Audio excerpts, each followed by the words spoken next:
Una de las que me gusta más.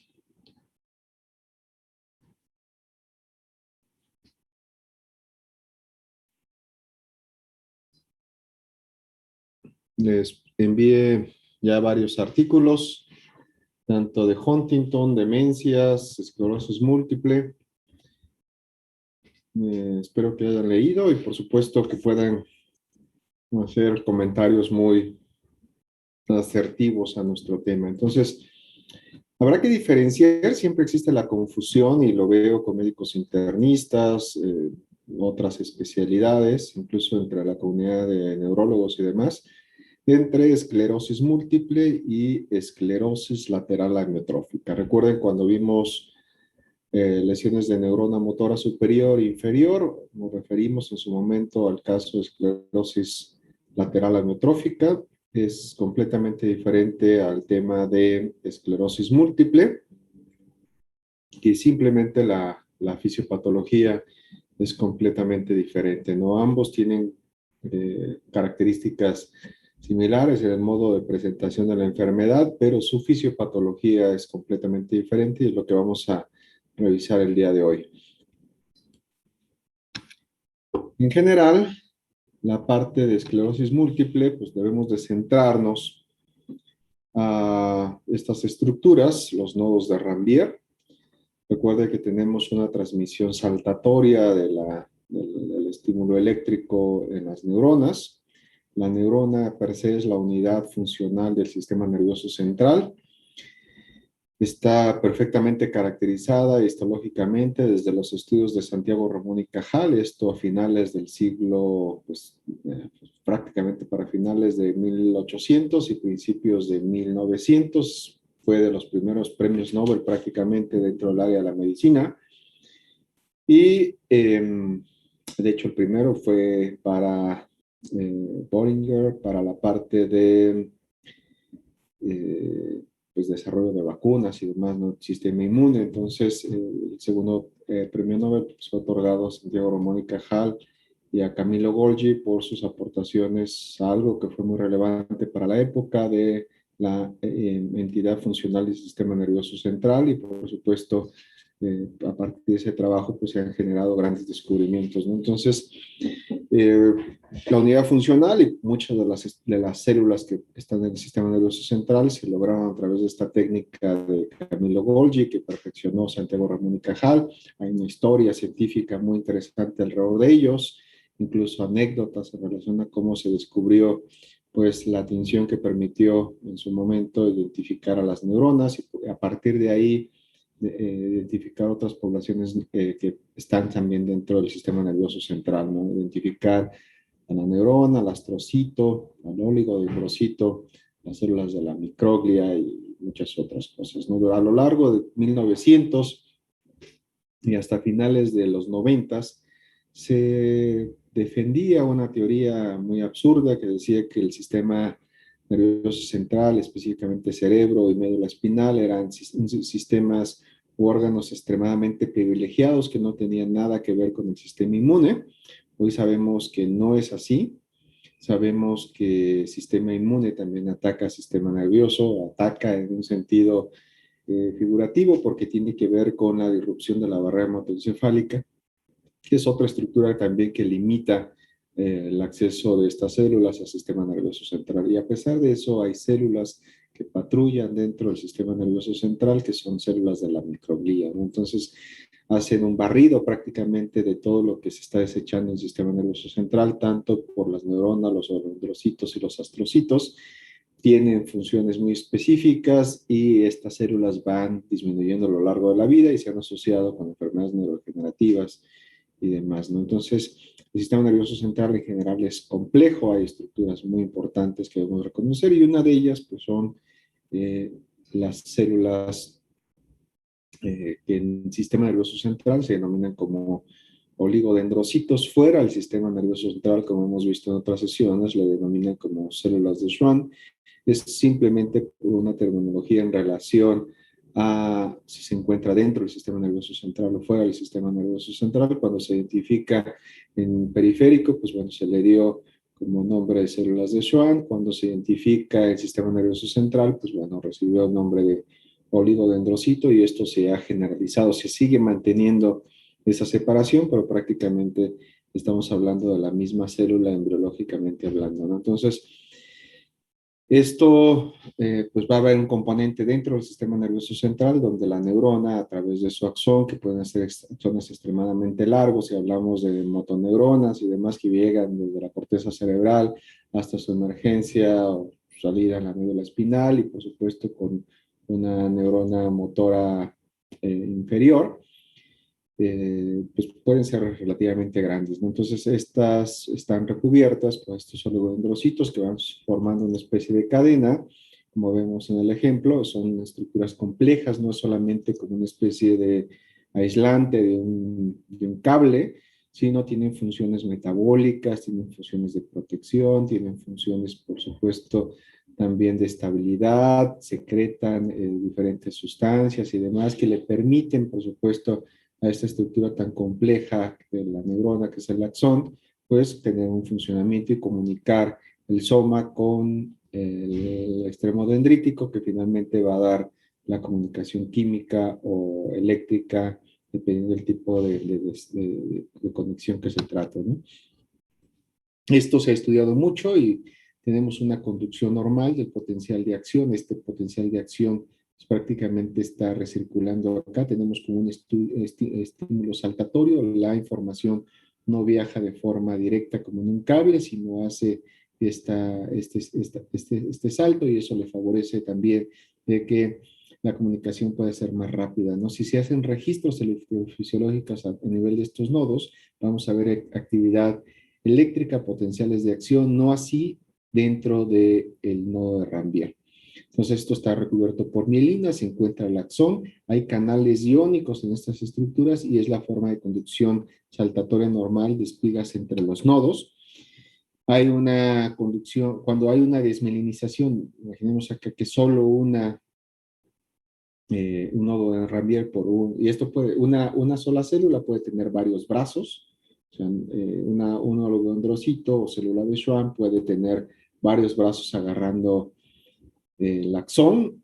En algunos casos se generan unos, en algunos casos se generan muchos, y esto hace que la información disminuya, no se registra actividad donde está la ausencia. Es factible que en ausencia de uno la comunicación continúe por los canales iónicos que se encuentran aquí, que son capaces de conducir el estímulo eléctrico. Sin embargo, mientras mayor sea el espacio, va a ser mayor. Ahora imagínenselo en tercera dimensión. No es solo uno, son múltiples en diferentes niveles y en su momento parte de la información está conservada, información que está pasando, pero cuando se incrementa esta degeneración, pues bueno, la conducción no se presenta, ¿no?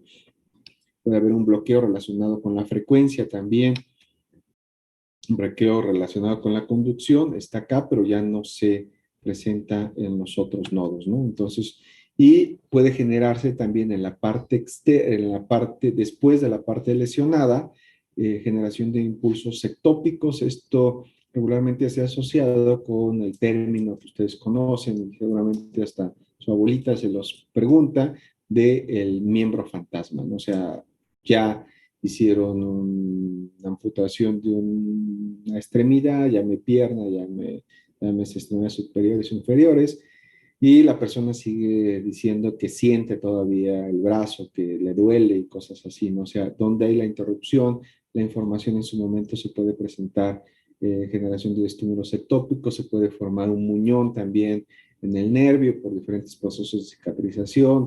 Cada vez dentro del proceso quirúrgico se trata de no lesionar el nervio y hacer los cortes adecuados, generar una especie de muñón que en su momento se haga una micro disección ahí para separar el nervio y evitar que en su momento pues, se presente esta situación de miembro fantasma, dolor y demás, ¿no? Entonces, es muy importante y en ocasiones también la sensibilidad se modifica, un estímulo de presión, de dolor, temperatura y todo esto por una denervación, el receptor incrementa la sensibilidad y puede generar pues, muchos problemas, ¿no? Entonces también puede haber comunicación entre los axones desmielinizantes, se genera un cortocircuito y esto en su momento puede generar de potenciales de acción en ambas direcciones. Y es prácticamente como esta imagen que todo mundo ve cuando salimos de nuestras casas y que vemos postes y que tienen cables y que hay múltiples conexiones y está sacando ahí una chispa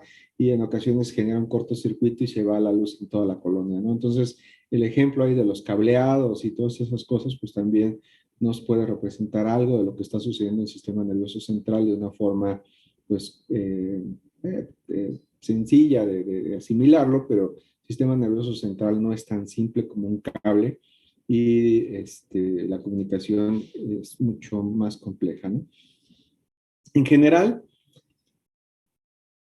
esclerosis lateral amiotrófica, esclerosis múltiple tienen una frecuencia muy parecida, sin embargo, la parte de esclerosis múltiple se ha visto asociada con algunas poblaciones. Vamos a ver algunos factores asociados, pero en general, pues bueno, se presenta prácticamente en todos los grupos. Hay algunos picos específicamente entre los 20, 30, 40 años. Hay algunos casos en los que se puede presentar en personas jóvenes, menores de 20 años, y casos en los que se puede presentar en personas incluso mayores de 50 años. Pero vamos a ver, tenemos pues esta imagen aquí de un personaje que ustedes conocen ahí por la Matrix, entonces 20 años, y se puede presentar alrededor de sus 40 años. Entonces esta población extremadamente joven, que ahora ya supera los 50 años de este cuate, pero bueno, estas son fotografías de estos años, entonces prácticamente es una patología de una población económicamente activa y por supuesto el impacto social que va a tener pues va a ser muy grande, ¿no? Tanto hombres como mujeres lo pueden presentar, se han asociado a algunas cosas. Recordemos que antes de que se demostrara, parece absurdo, ustedes ya se encuentran en una era completamente diferente, pero parecía absurdo. O sea, la información que había alrededor del cigarro, la promoción, era una situación de estatus, de élite y demás. Las promociones, las mujeres fumando y demás era lo más elegante, la gente fumando dentro de los restaurantes, en cualquier lado y demás. Y esto fue cambiando dramáticamente a principios de los 2000, o sea, me tocó ver la transición entre que era permitido y todo el mundo fumaba, la separación entre una población de fumadores, no fumadores, hasta llegar a que no se permite, ¿no? Ya no se permite en instituciones de salud, pero simplemente dense una vuelta por los institutos nacionales de salud, se va una vuelta por el Instituto Nacional de Enfermedades Respiratorias, y afuera donde está un letrero que dice no fumar, está el médico con su bata, los estudiantes de medicina, por supuesto, echándose un cigarrito. En cancerología, ¿no? Cáncer de pulmón, ¿no? Un departamento exquisito de cáncer de pulmón. Fuera una leyenda que dice fumar produce cáncer, está el médico fumándose su cigarrito. Hemos pasado por esta situación y muchas de las cosas ni siquiera o sea, llegar a esta situación de restricción y demás hace tiempo en vuelos, o sea, se metía uno a los bares y quedaba uno impregnado del olor a cigarro, llegaba a una casa, se lavaba uno el cabello y prácticamente absorbíamos todo eso, ¿no? Entonces eran unas cosas terribles que siguen sucediendo, los fumadores pasivos y todo ese tipo de cosas, niños que presentaban algún problema de cáncer y demás asociado con familiares, padres fumadores y demás. Entonces, bueno, esto ha sido una cultura, un cambio y demás que a ustedes ya no les tocó ver, pero era todo esto, ¿no? Entonces, bueno, esclerosis múltiple se ha asociado con tabaquismo. Hay una prevalencia global de esclerosis múltiple, esto es un trabajo de 2018, esto está calculado por cada 100,000 habitantes en diferentes poblaciones. Si recuerden, la densidad de la población varía, o sea, no es lo mismo en una población como en Groenlandia, como en Estados Unidos o como México, como Brasil, ¿no? O sea, hablando proporcionalmente, pues tendremos que hacer un cálculo por densidad de población, mientras que en países donde ven en blanco, pues la densidad de la población es menor, en algún irregular o a países donde ni siquiera se tiene datos, no, o sea, ni siquiera se han hecho estudios epidemiológicos lo suficientemente buenos. Y en México yo lo dejaría todavía en duda, porque en muchas ocasiones estos datos ni siquiera llegan a un reporte epidemiológico. Entonces, bueno, foco rojo sigue siendo Canadá, Estados Unidos, países en Europa, nórdicos, y yo diría que son países rojos porque primero, tienen un sistema de salud que llevan perfectamente datos estadísticos, conocen perfectamente su población, está En los otros dejaré yo la duda de que si realmente nos encontramos bajo esta situación en México, en países en Latinoamérica y demás, dejaré yo la duda si realmente se está reportando de una forma adecuada la prevalencia de esta enfermedad, ¿no? Entonces, también hay una prevalencia global, siempre se ha asociado, vean, el contraste entre las condiciones de frío y temperatura, y ambientes cálidos y demás. Entonces, vamos a revisar de qué se trata esto, ¿no? Una asociación, por supuesto, también con las condiciones culturales, como fumar, también asociado con la situación de los cambios de temperatura y todo ese tipo de cosas, ¿no? Entonces, y también eso se ha demostrado mucho con la movilidad de la población. Una población en uno de estos ambientes que va a uno de estos o viceversa, pues presenta modificaciones en relación a la eh, enfermedad. Entonces, muchas veces esta recomendación, como el paciente que tiene hipertensión arterial, que no hay estudios realmente, ensayos controlados, aleatorizados, bien hechos, donde dice vete al nivel del mar, porque eso va a disminuir tu presión arterial. No, lo mismo se ha hecho en esclerosis múltiple, en poblaciones en ambientes fríos, dice vete a un clima cálido y viceversa, ¿no? Entonces, simplemente pues ha sido prácticamente como estudios de asociación y reportes ahí de casos en los cuales hasta el momento no hay suficiente evidencia, ¿no? Entonces, pues esta situación de personas que vivan en el norte, que vivan en el sur, y que en ocasiones uno de ellos pues se vaya a la condición de mejor temperatura y otro en su momento pues vaya a una condición de frío, ¿no? Entonces, esto pues no hay realmente tanta información, pero pues, se sigue manejando ahí como si esto fuera uno de los factores asociados también al medio ambiente. Pero vamos a ver, entonces, primero que nada, pues hay un componente genético.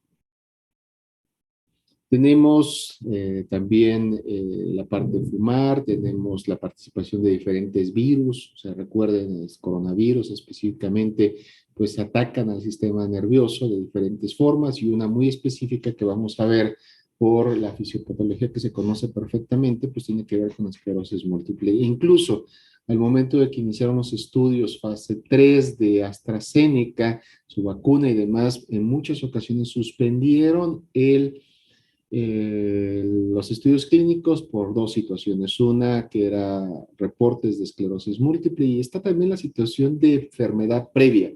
O sea, ya tiene la enfermedad, no saben porque no hay una prueba para encontrar esta patología, se le da la vacuna, días después presenta los síntomas asociados a esclerosis múltiple y la lógica siempre es la asociación, el problema, la vacuna, ¿no? O sea, tienen obesidad, dislipidemia, todos los factores de riesgo para desarrollar un evento vascular, se vacuna, fue la vacuna, ¿no? Entonces, los riesgos son mayores para otras cosas, pero eso, o sea, en ocasiones ni los médicos saben cómo describir este tipo de problemas, ¿no? Pero bueno, ahora sabemos, para esclerosis múltiple hay factores asociados, virus, diferentes tipos de virus, el cigarro, hay un componente genético perfectamente estudiado que tiene que ver con el HLA, se conoce como DRB1, esto es una mutación muy puntual que se conoce como 1501.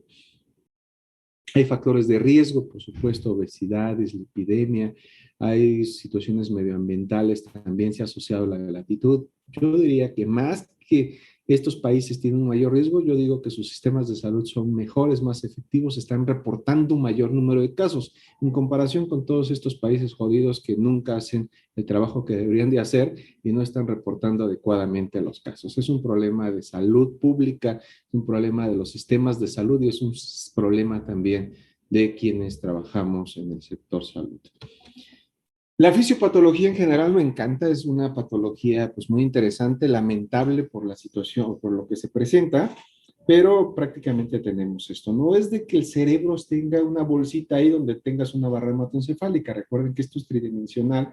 Los vasos sanguíneos prácticamente se adosan sobre pues estructuras muy específicas, la neurona, el oligodendrocito, el astrocito, forman una red alrededor de ellos, pero esto es multidimensional y prácticamente los vasos sanguíneos van formando pues estas barreras en todas las estructuras, ¿no? Es un sistema extremadamente complejo donde la irrigación en el sistema nervioso central es muy exquisita, entonces forma prácticamente como en estas imágenes que pasan en la Matrix, donde algo, por supuesto, va recubriendo todas las estructuras muy particularmente. Entonces, No es simplemente así como la figurita, esto es para fines didácticos y demás, donde imaginariamente tenemos un vaso sanguíneo, tenemos nuestra barrera hematoencefálica y ahí tenemos el oligodendrocito y la neurona, ¿no? Y recuerden, puede haber un oligodendrocito con sus bracitos y hay varios, ¿no? Entonces hay múltiples, son células que se están recambiando constantemente, entonces eso se forma una forma el bracito y así sucesivamente. Y hay un recambio, y es una estructura extremadamente dinámica. Cuando tenemos una célula T, que es uno de los elementos del sistema inmune, ahora con lo de COVID prácticamente los han bombardeado hasta en noticieros tipo TV Azteca, hasta ellos, ¿no? Han sacado este tipo de células asociadas al sistema inmune que en su momento pues tenían que ver con todo el ataque posterior a la viremia, ¿no? Entonces, bajo una condición normal donde la barrera hematocefálica está íntegra, la célula tipo T, pues va a pasar ahí y pues no va a lograr entrar.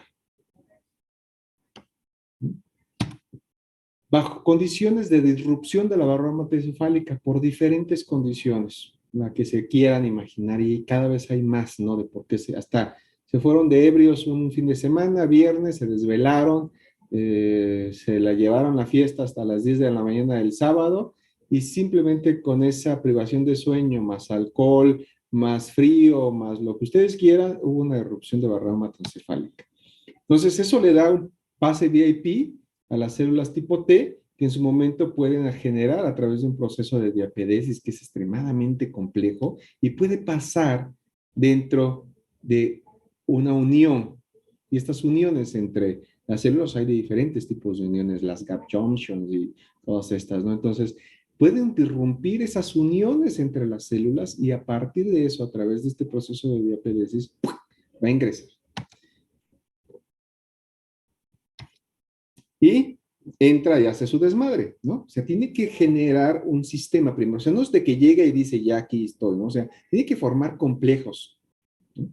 Y todos estos complejos, pues son muy complejos, valga su nombre, ¿no? Entonces, pues no va a atacar a cualquiera, ¿no? Sino va a atacar al oligodendrocito. ¿Y por qué lo va a atacar? Porque resulta que fuera hay uno y lo conoce y sabe, ¿no? Pero dentro del sistema nervioso central aparentemente es una estructura desconocida que no ha estado en contacto con el sistema inmune, a pesar de que entran patrulleros y están acá, pero no tienen la forma de formar estos complejos proteicos que finalmente van a permitir el acople de una célula y poder atacarla como tal, ¿no? Entonces, pues la maravilla del sistema inmune que seguimos estudiando y no nos queda muy claro en relación a todos esos complejos que hacen y que en su momento pues hacen difícil la parte de inmunología, ¿no? Entonces ya con eso se comienzan a producir diferentes sustancias, citocinas, principalmente interleucina 1, interleucina 6, TNF-alfa, y esto va a generar muchas de las cosas que vamos a ver a continuación, ¿no? Entonces, esto va a causar que se presente una irrupción de la barrera hematoencefálica. Hay un efecto inflamatorio entre estos dos componentes, que vuelvo a mencionar, es extremadamente complejo. No es tan sencillo así, sino imagínense una matrix extremadamente compleja donde hay entradas, salidas, y en cada uno de ellos se están generando procesos inflamatorios que al final de esto pues no es más que un proceso inflamatorio que va a hacer que esto se estire. Entonces, al momento de estirar esto, se abre la barrera hematoencefálica tratando de liberar o de compensar este proceso inflamatorio y a su vez también va a ser una entrada para que otros tipos puedan ingresar, ¿no? Entonces, bajo este sistema, pues ahora sí, las células T, diferentes tipos de células T van a poder ingresar, ¿no? La célula T, la célula B y los macrófagos. Todos van a poder entrar, ¿no? Uno se coló a través de para una situación muy peculiar y después de eso, este sistema inflamatorio va a dilatar la parte de la barrera hematoencefálica y van a entrar todos estos cuates, ¿no? Entonces van a generar ahora ya un reverendo desmadre dentro del sistema nervioso central. Es complejísimo hablar de barrera hematoencefálica, tener el concepto, o sea, no es como ponerse un condón y se resolvió el problema, no, el sistema nervioso central es extremadamente complejo. ¿Y cómo forma la barrera hematoencefálica dentro del cerebro? Pues prácticamente imagínense a la matriz recubriendo a cada neurona y oligodendrocito, astrocito y demás, formando una barrera entre la circulación con lo que se encuentra dentro del sistema nervioso central. Es de lo más complejo que se puedan imaginar. No lo tiene ni el hígado, ni el corazón, ni el vaso, ni los riñones, ni nada, ¿no? O sea, el sistema inmune sigue siendo lo más chingón del mundo. Tenemos y va a comenzar a formar complejos. O sea, ya van a entrar todas las células T, células B, macrófagos, van a generar todo tipo de respuestas. O sea, van a tratar de identificar pues, a diferentes estructuras, específicamente en relación a esclerosis múltiple. Vamos a centrarnos en que van a atacar directamente al lóbulo dendrocito, ¿no? Entonces van a formar complejos primero para que ellos se puedan acoplar y atacar, ¿no? Entonces ya lo hicieron y va a llegar ahora sí el macrófago, que va a ser el malo de la película, donde va a comenzar a destruir estas células, ¿no? Y a su vez se liberan, fragmentos de ese oligodendrocito donde libera proteínas y estas células del sistema inmune van a seguir atacando a estas estructuras, ¿no? Y dejan, por supuesto, completamente limpia la parte del recubrimiento que tiene para estas funciones tan complejas que revisamos al principio del sistema inmune. Otra célula trata de llegar y compensar, pero no, este es un astrocito, este no va a cumplir las funciones. Es como si, como jóvenes construyendo el futuro, ¿no? Los ponen a dirigir el tránsito y no se trata de quitar a una persona de tránsito y poner otro monito ahí que haga el trabajo de tránsito, ¿no? Por más que lo instruyas. Pues el astrocito no tiene las funciones del astrocito, entonces lo que te va a formar aquí es una cicatriz, ¿no? Entonces, pues imagínense que ustedes están construyendo su casa ahí bien penthouse y demás, de repente no llegan sus albañiles, llegan todos sus cuates del grupo, el 10 o el 12, y dicen, pues ahora le vamos a construir la casa. Imagínense cómo va a quedar la casa, ¿no? Entonces ahora pues, entran otras células tratando de reemplazar todo esto y va a generar un problema. Entonces ya te generó un desmadre ahí, y hay una célula muy picuda que es la célula T reguladora, ¿no? Está todo este desmadre y dice, bueno, la célula T reguladora pues va a entrar y les va a decir a estos, vamos a calmarnos, chicos, ¿no? Si esta célula T reguladora autolimita el proceso, así se haya generado un reverendo desmadre y ya hayan trabajado ustedes en la casa para el día siguiente llega el jefe de obras y dice, a ver chicos, ¿no? O sea, ya, pues ya hicieron un desmadre, ¿no? Entonces ya se trae ahora sí sus albañiles profesionales y dice, a ver señores, quiten todas las pendejadas que hicieron estos cuates el día de ayer, resolvamos el problema, ahora sí vamos a resolverlo. Y ahí está, ¿no? Se resolvió, se autolimitó y se podía resolver el problema. Pero el problema es que no, sigue. Entonces se animaron mucho y ya se sienten arquitectos y entonces al día siguiente van a llegar y van a tratar nuevamente de construir, ¿no? Entonces, si esto se limita y dicen, ya no se acerquen chicos, no van a construir absolutamente nada, los albañiles toman sus funciones, cierran completamente la barra encefálica, resuelven todo, pues hay un proceso de reminización porque están los precursores de los dendrocitos y se cerró el sistema inmune. Entonces ya sacaron a todos estos cuates que estaban tratando de construir ahí, de hacer tontería y media. Entonces ya limitan el problema, resuelven, vuelven a acomodar todo y el sistema se ajusta. Y eso es cuando se limita. Pero en general, cuando no se limita y ahora ya andan todos ustedes haciendo desmadre por diferentes sitios, ya se sintieron arquitectos, pues ya aparece un sitio donde hay lesión en el sistema nervioso central o, bueno, sigue siendo sistema nervioso central, ya sea el encéfalo o la parte de médula espinal, ¿no? Entonces, comienzan a aparecer esos parches que en la parte de resonancia magnética, tomografía y demás se ven como brillantes y es donde hay desmelinización. Esta situación es irreversible y se va haciendo más complejo. O sea, no solamente tiene que ver con la neurona, con los nodos de Rodin, ¿no? O sea, hay mutaciones muy específicas en mitocondria que disminuye la energía, hay producción de especies reactivas de oxígeno, hay daño mitocondrial y esto también te puede generar una respuesta inmune.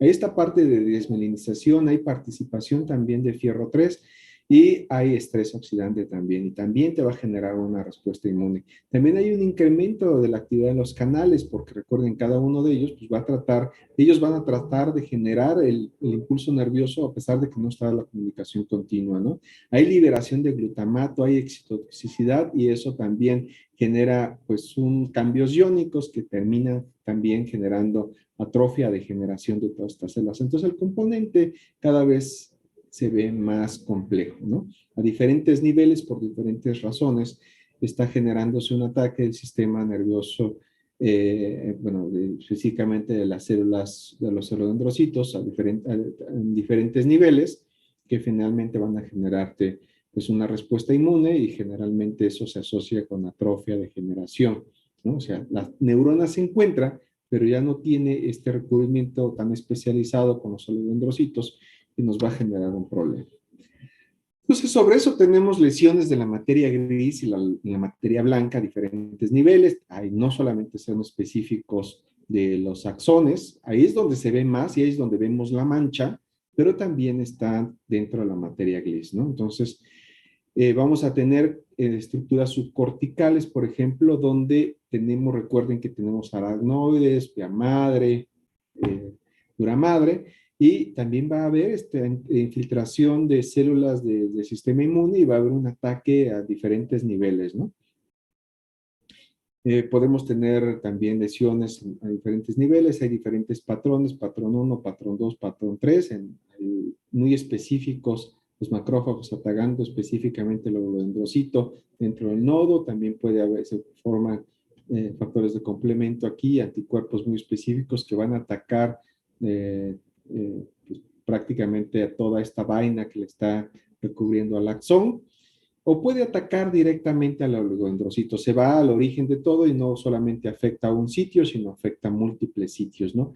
Y después de eso llega la microglía, o sea, que trata en su momento como de reparar algunas cosas, no es suficiente, el daño ya es irreversible y termina por generarse una desmineralización de todo ese axón.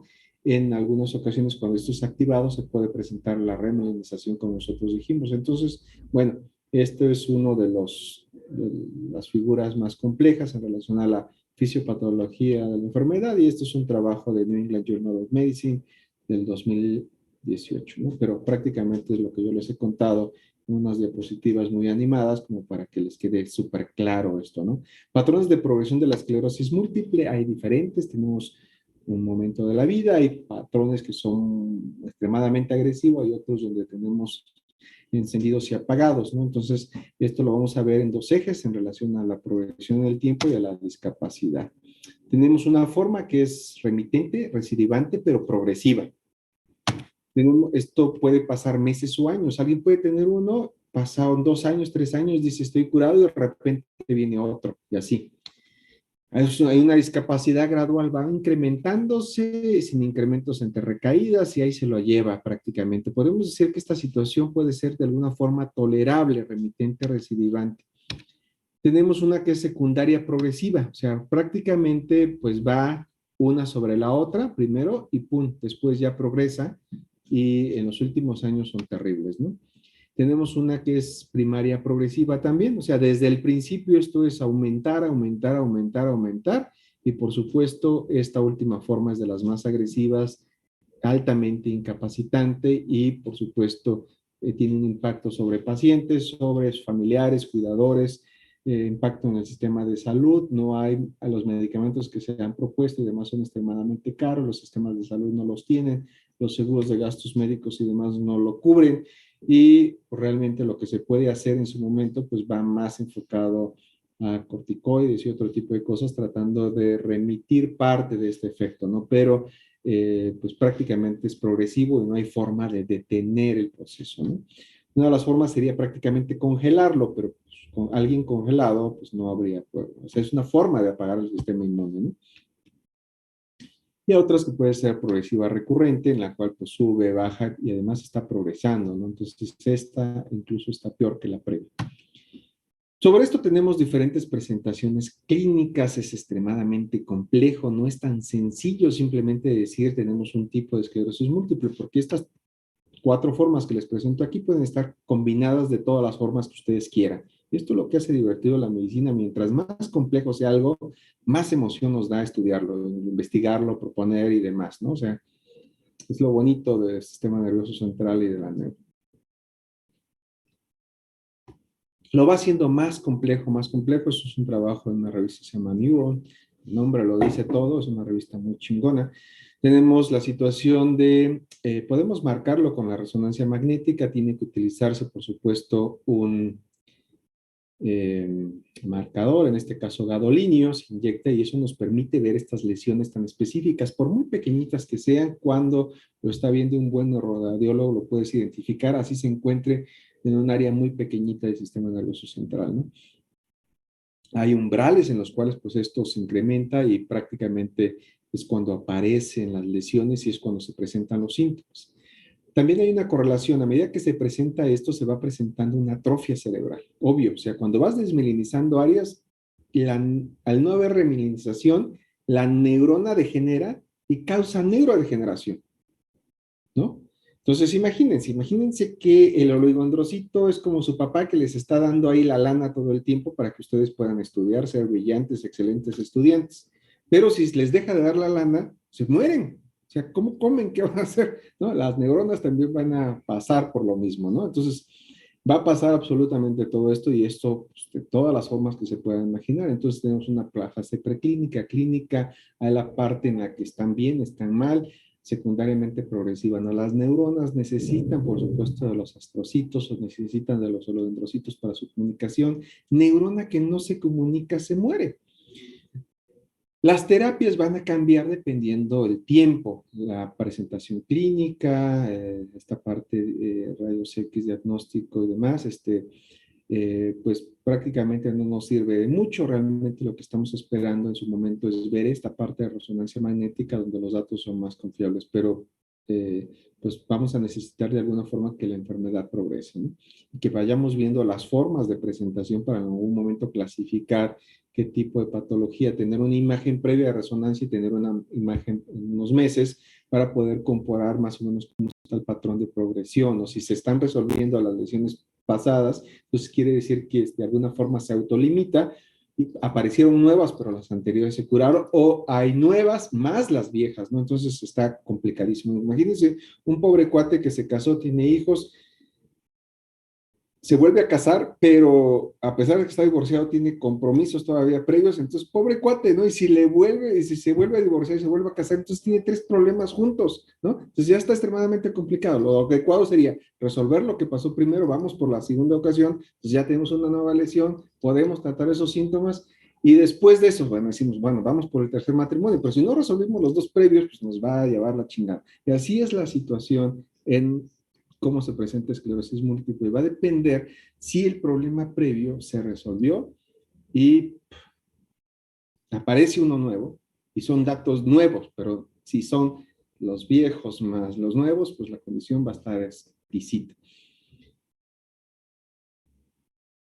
Para esa situación, pues bueno, se pueden hacer algunas casas para los ataques. Los esteroides hoy por hoy siguen siendo la panacea. Metilprednisolona sigue siendo, por supuesto, el estándar de referencia para el tratamiento. Algunos han propuesto la situación del plasma, cambiar el plasma para eliminar todos estos complejos proteicos que en su momento van a estar atacando al sistema, a las células, porque es lo que está produciendo el sistema inmune, ¿no? Pero pues tampoco ha funcionado tan bien, ¿no? Es una terapia, es molesta, dolorosa, costosa, ¿no? Entonces, no es tan sencillo. Algunos han propuesto la situación de congelar por partes y demás, pero tampoco, o sea, no es de que temporalmente podamos apagar al sistema inmune para que pues no siga haciendo lo que tenga que hacer. Entonces, sobre eso hay muchos fármacos en estudios clínicos, hay pues propuestas en relación así hasta estas absurdas de congelar y demás para suprimir la respuesta inmune, pero no es tan fuerte, ¿no? Entonces, por eso, a las personas que viven en ambientes fríos, calientes, pues les dice vete a una condición fría para que eso favorezca la respuesta de tu sistema inmune. Y también la recomendación de los que viven en áreas muy frías y tienen una esclerosis múltiple, dicen, pues vete a un ambiente cálido para que tu sistema inmune tenga una reacción diferente, pero pues esto realmente no soluciona el problema, ¿no? Dentro de las manifestaciones clínicas es extremadamente complejo, depende de dónde se encuentra la lesión. Y regresamos a neurolocalization, regresamos a que necesitan conocer perfectamente la función de cada pedacito que existe en el sistema nervioso central. Si la lesión se encuentra aquí, van a tener datos que correlacionen con la estructura que estamos señalando. Si se encuentra en el cuerpo calloso, va a depender del sitio donde se encuentra. Si se encuentra en el tallo cerebral, si se encuentra en el cerebelo, si se encuentra en alguna parte de la médula, si se encuentra incluso en el tracto del nervio óptico, donde se encuentra, va a depender la localización. Así de simple. Necesitan conocer todo el sistema nervioso central para que me puedan decir en dónde se encuentra la lesión, ¿no?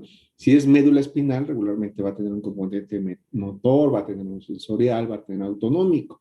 ¿Dónde se encuentra la lesión? Van a ser las manifestaciones clínicas. No hay una fórmula mágica para decirles. Es, nuevamente, nuestros primeros módulos de anatomía y la relevancia de decir, deben de saber que hay un sistema nervioso central para cuando les diga lesión en esta estructura, pues ustedes van a decir, ah, se presenta tal, tal, tal.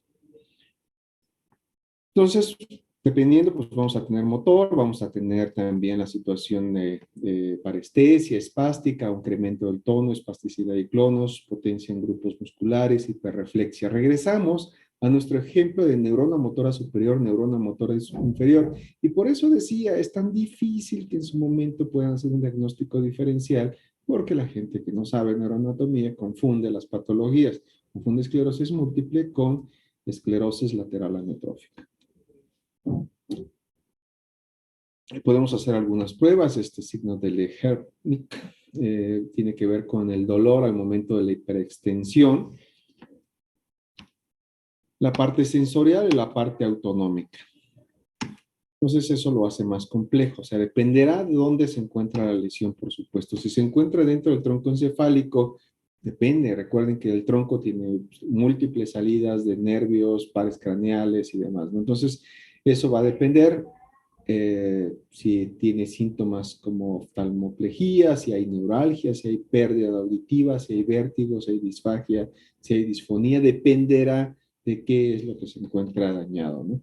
Cerebelo, pues también tiene algunas funciones muy específicas. Recuerden que tiene que ver también con el control motor, pero con control motor de funciones muy específicas. Y para ello hay este término que es el Danish, ¿no? Como si fuera danés. Está la parte de disdia de cocinesia, está la parte de ataxia, nistagmo, intención de temblor, hay una habla susurrada y hay hipotonía.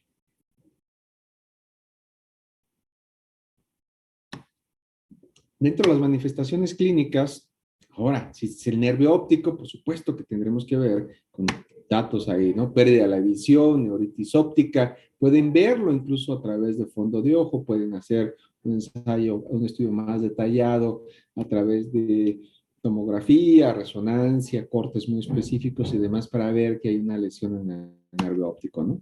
Y prácticamente así vería una persona con esclerosis múltiple y pues es la queja principal, es por la cual las personas comienzan a presentar eso, ¿no? Entonces, pues prácticamente cuando ustedes están ebrios hay una intoxicación realmente por el nervio óptico y recuerden, cuando está contaminado, tienen un alcohol adulterado, que se fueron uno de estos bares ahí de 5 pesos, 2 litros, seguramente van a tener una pérdida irreversible de la vista, ¿no? Y eso ya lo conocen perfectamente y no hay cura para ello, señores.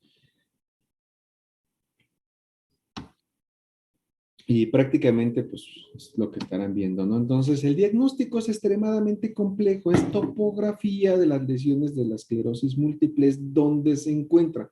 Hay una correlación entre las imágenes por resonancia magnética, vean el nivel de la lesión, cuando tienen acceso a los cerebros de estos pacientes, porque donan sus cerebros para investigación, pues pueden encontrar las lesiones muy específicas en dónde se encuentran. Hay una correlación, tuvieron en la parte de fondo de ojo y bueno, ven la parte de histológica, ¿no? Lo encuentran en un tracto específico del nervio, del olfatorio, pues también lo pueden encontrar. No pueden encontrar lesiones muy específicas en médula, en cerebelo, en otras estructuras, no tallo cerebral, y existe la correlación entre los síntomas clínicos, la imagen por resonancia magnética y tuvieron la opción de ver por histología qué estaba pasando con esto. Y es la forma en que se ha ido construyendo la fisiopatología de la enfermedad. Luego, entonces, nuestro diagnóstico va a depender de la topografía de las lesiones, esclerosis múltiple, y uno de los, pues, herramientas que usted puede echar mano, pues es la resonancia magnética estructural. Mientras mayor resolución tenga, mayor va a ser la precisión al momento de hacer el diagnóstico. Pueden encontrar lesiones muy puntuales. Y recuerden que tenemos T1, T2, tenemos flare, y mientras más, y se agregan gadolinio y demás, van a encontrar lesiones más específicas. Obvio, no van a decirle al paciente, necesito tomarle una muestra de cerebro para hacer histología y correlacionarlo, ¿no? Eso ya sería extremo, pero los hay. Hay otros criterios, estos son criterios clínicos, son criterios de McDonald. Acuérdense, esclerosis múltiple, McDonald, como la hamburguesa, y tiene que ver con cuántos eventos se han presentado en un periodo de tiempo relativamente breve. Nos están preguntando el momento en el cual el paciente los está consultando, ¿no? Entonces vamos a ver el número de lesiones, que en algún momento vamos a tener una correlación clínica evidente, y algunos datos adicionales que en su momento nos permitan hacer diagnóstico de esclerosis múltiple. Y básicamente hoy por hoy, más que cualquier otra prueba, sigue siendo específicamente resonancia magnética. Ya encontrar una situación de bandas, leucondrocitos por líquido cerebroespinal y demás es absurdo. O sea, es un procedimiento no invasivo, el estándar de referencia va a ser la resonancia magnética. Ustedes encuentran los datos clínicos y sobre eso hacen una resonancia magnética y van a encontrar lo que se presente, ¿no? Entonces, un ataque, 2 ataques, cuántas veces ha presentado un evento, y sobre eso van a sacar una escala que se llama criterios de McDonald. Si tienen la correlación con resonancia magnética, mientras más puntos tengan, por supuesto, van a poder integrar este diagnóstico. El diagnóstico por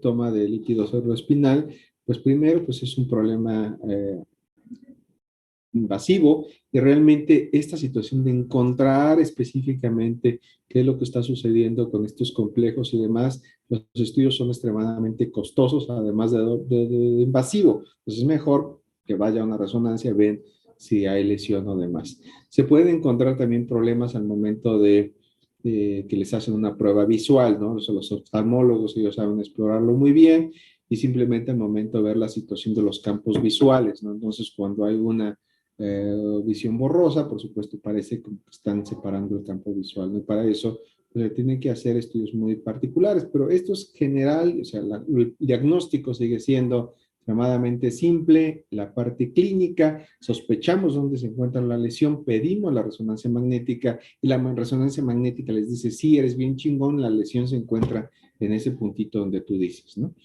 La parte de discapacidad, esto va a aplicar, por supuesto, a lo largo de toda la vida. Puede haber reversiones. Recuerden que el paciente puede tener una alta baja. Si se resuelve la parte pasada, por supuesto, el próximo evento pues va a ser discapacitante para el paciente durante ese periodo, pero se va a resolver, y puede pasar un periodo de meses o años en los cuales pareciera que está curado. No, sigue latente ahí, pero no ha sido suficiente como para generar un problema mayor. O sea, se ha estado como autolimitado, se daña algo, pero inmediatamente el sistema nervioso central repara y regenera prácticamente las células que en su momento se están dañando, ¿no? Pero lamentablemente no es la forma de presentación más común.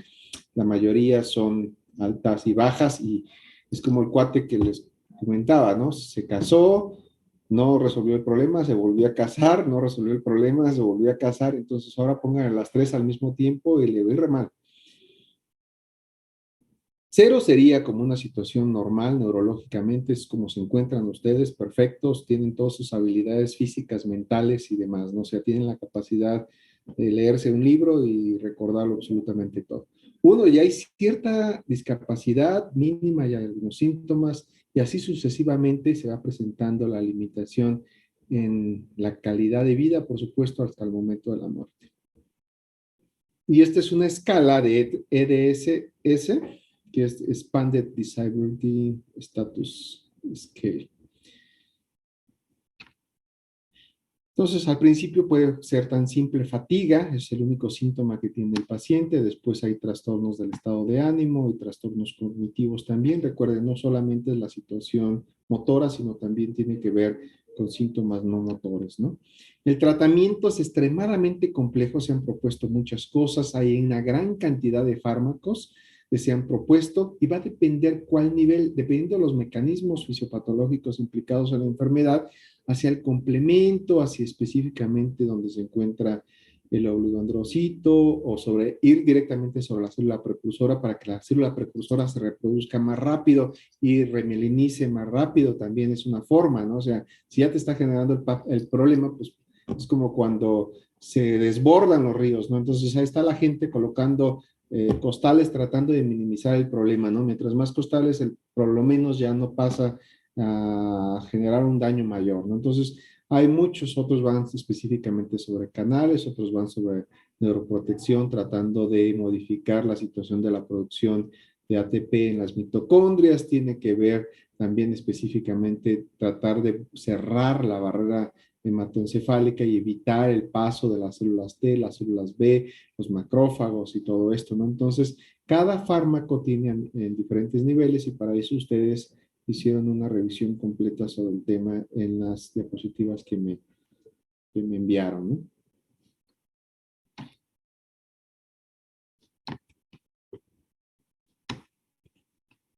Las recaídas en general, básicamente los medicamentos que siguen ocupándose son los corticosteroides, metilprednisolona sigue siendo el tratamiento más efectivo, más económico, prácticamente accesible para todos los pacientes. Una caja de esto se sale relativamente económica, ¿no?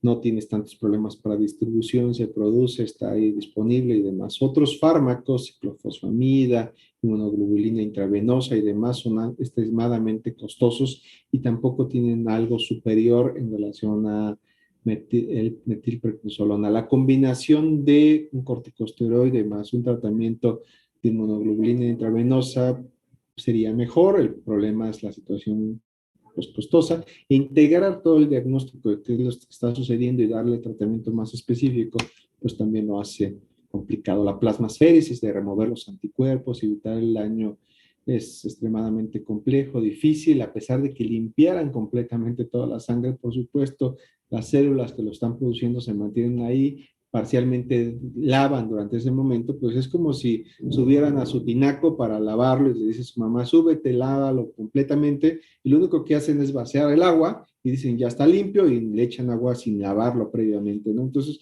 lo mismo es la situación de la plasmaféresis, ¿no? O sea, no pueden entrar y escarbar entre cada recoveco que hay, o sea, es simplemente la bomba va a estar tratando de limpiar, pero no los va a eliminar, sigue la fuente donde se está generando y con un pequeño eh, que se quede ahí, por supuesto va a volver a generarlo y además pues el problema per se ya está ahí, no es de que lo resuelva, ¿no? Y aunque hay estudios, ensayos controlados aleatorizados, realmente la respuesta del paciente es sí me siento mejor porque me hicieron un procedimiento, no porque realmente el procedimiento esté haciendo efectivo. El paciente siente que lo están atendiendo y pareciera que eso en su momento tuvo un efecto, pero realmente es un efecto placebo. Los inmunosupresores, interferón beta recombinante y demás, funciona bien. Hace algunos años, 2000, en estos tiempos gloriosos de gobiernos corruptos, pero que pagaban el sistema de salud, ISSSTE, IMSS tenían este medicamento y los pacientes tenían acceso. Hoy, en este gobierno que no es corrupto, no hay medicamentos. Entonces, bueno, es todo esto de la fisiopatología que les expliqué previamente, ¿no? Entonces, en general, el tratamiento pues, para la enfermedad progresiva también son pocas opciones, manejo de síntomas, terapia física, rehabilitación cognitiva, porque hay daño cognitivo, daños en sitios específicos, son como microcortocircuitos que va generando pues, muchas cosas. Suplemento con vitamina D, cada institución se saca su protocolo y quieren hacerlo y demás. Señores, no sirve absolutamente para nada. El tratamiento sistemático para la espasticidad, pues bueno, te generan secuelas tipo evento vascular cerebral. O sea, un cortocircuito degeneró esa zona, te generó una lesión como si hubiese sido un problema de tipo vascular. Para eso tienes el baclofen, la nicotinamida, relajantes musculares, benzodiazepinas, toxina botulínica y demás, pero prácticamente no se resuelve el problema porque va a ser progresivo. Fatiga, la mantadina funciona bien, el modafinilo, cafeína, anfetaminas, esto es prácticamente lo que se tomaría cualquiera tratando de mantenerse más despierto. Modafinilo, se ha demostrado su efectividad para tratar narcolepsia, sin embargo, también tiene muchos efectos adversos dependiendo de la dosis, más de 100 miligramos. En su momento te genera una situación de euforia, pero después viene un apagón. Entonces, son 5 minutos de gloria y el resto del día pues está apagado, ¿no? Entonces, es complejo el manejo. Donepezilo para deterioro cognitivo, esto lo vamos a ver mejor en Alzheimer. Es costoso, poco tolerable por los pacientes y demás, y va a comenzar a generarse el daño cognitivo, va a ser progresivo, va a haber depresión, aparte de psicoterapia, sertralina, mitriptilina, pero recuerde, cualquiera de ellos está tratando el síntoma, no está tratando el origen de la enfermedad. El problema de la enfermedad está progresivo, está el sistema inmuno, está atacando constantemente a los oligodendrocitos y subsecuentemente al degenerar todos los neurocitos, se queda desnuda prácticamente la neurona y muere. Vean, un cerebro de un paciente con esclerosis múltiple prácticamente está así, completamente destrozado y mimetiza muchas patologías, mimetiza Alzheimer, mimetiza enfermedad vascular y prácticamente termina como un queso Rockefeller, extremadamente discapacitante esta patología. Es una de las enfermedades seguramente más devastadoras. Clínicamente pues es un mosaico de cosas y el manejo de los pacientes pues es muy complejo. No son personas que pueden incrementar el riesgo de suicidio, es personas que llegan y te dicen, doctor, o sea, ya le expliqué mis problemas, no me puedo mover, tengo este problema, fatiga, yo era una persona extremadamente funcional, hacía A, B, C, D, ahora ni siquiera me puedo incorporar de mi sillón y tengo que depender de muchas personas para que puedan hacerme las actividades que yo antes podía hacer. Y la respuesta es esta. El cerebro prácticamente está generando cortocircuitos en diferentes niveles y mimetiza todas las otras patologías que les he dicho. Hay un Día Internacional contra la Esclerosis Múltiple. Hace algunos años hubo un movimiento para algunos pues, personajes de la farándula y demás, donde se echaban un vaso de agua, pues una cubeta con hielo, ¿no? O sea, por esta idea de que el hielo en su momento podría como detener un poco la enfermedad, pero pues es una situación tonta, pero era el tema de tratar de encontrar el tratamiento y el manejo para los pacientes con esclerosis múltiple. Esta situación se viralizó en YouTube y este tipo de cosas y muchos lo hacían en situación como el apoyo para esclerosis múltiple, ¿no? Por esta situación de que el hielo en su momento podría controlar la respuesta pues tan masiva del sistema inmune atacando al sistema nervioso central y específicamente las células o los oligodendrocitos. Esto es esclerosis múltiple, señores. ¿Alguna pregunta?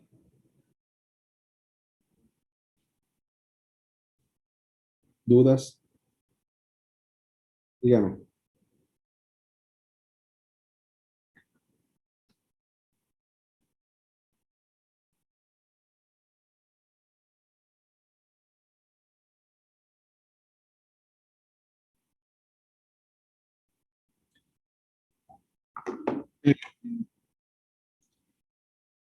La vida media en general, incluso hasta, eh, no es de que sea tan agresivo y que realmente te deje como inmunosuprimido. O sea, realmente estos fármacos están diseñados para que lleguen al sistema nervioso central y ahí tengan su efecto. No es tanto el efecto sistémico. O sea, uno de los avances dentro del desarrollo de estos fármacos es de que cruzan barrera hematocefálica y tienen que llegar ahí. Si no cruzan barrera hematocefálica, de nada te sirve de que el paciente esté inmunosuprimido periféricamente. El problema está en el sistema nervioso central, detrás de la barrera hematocefálica. Entonces no es de que quede completamente desprotegido, ¿no? Pero llevar el fármaco específicamente donde se encuentra la lesión es complejo. Algunos han intentado incluso inyecciones directas cuando las lesiones son muy específicas. Encontrándose un sitio, pues a cualquier neurocirujano se le prende el foco y dice, pues si lo inyecto a través de una cánula directamente donde se encuentra el área. Que lo han intentado, pero el efecto ha sido muy reducido. O sea, es lo mismo una administración sistémica muy localizada, porque al final este fármaco se va a difundir, ¿no? Entonces, permítame un segundo, tengo una llamada.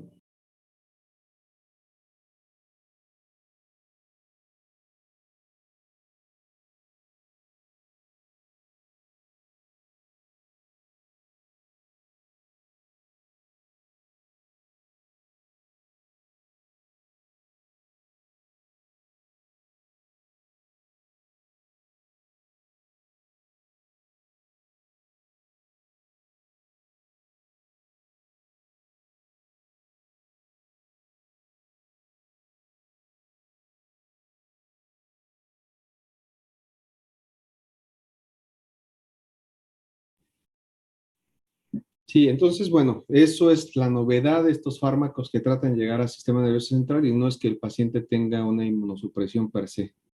Derivado de la patología, son más susceptibles a desarrollar otras enfermedades y que puedan fallecer por otra patología, sí, pero no directamente porque este fármaco lo inmunosuprime.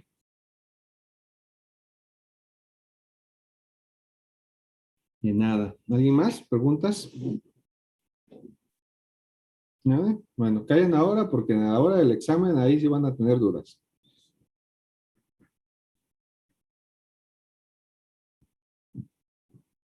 A ver, demencias. Me gusta el tema de demencias en general.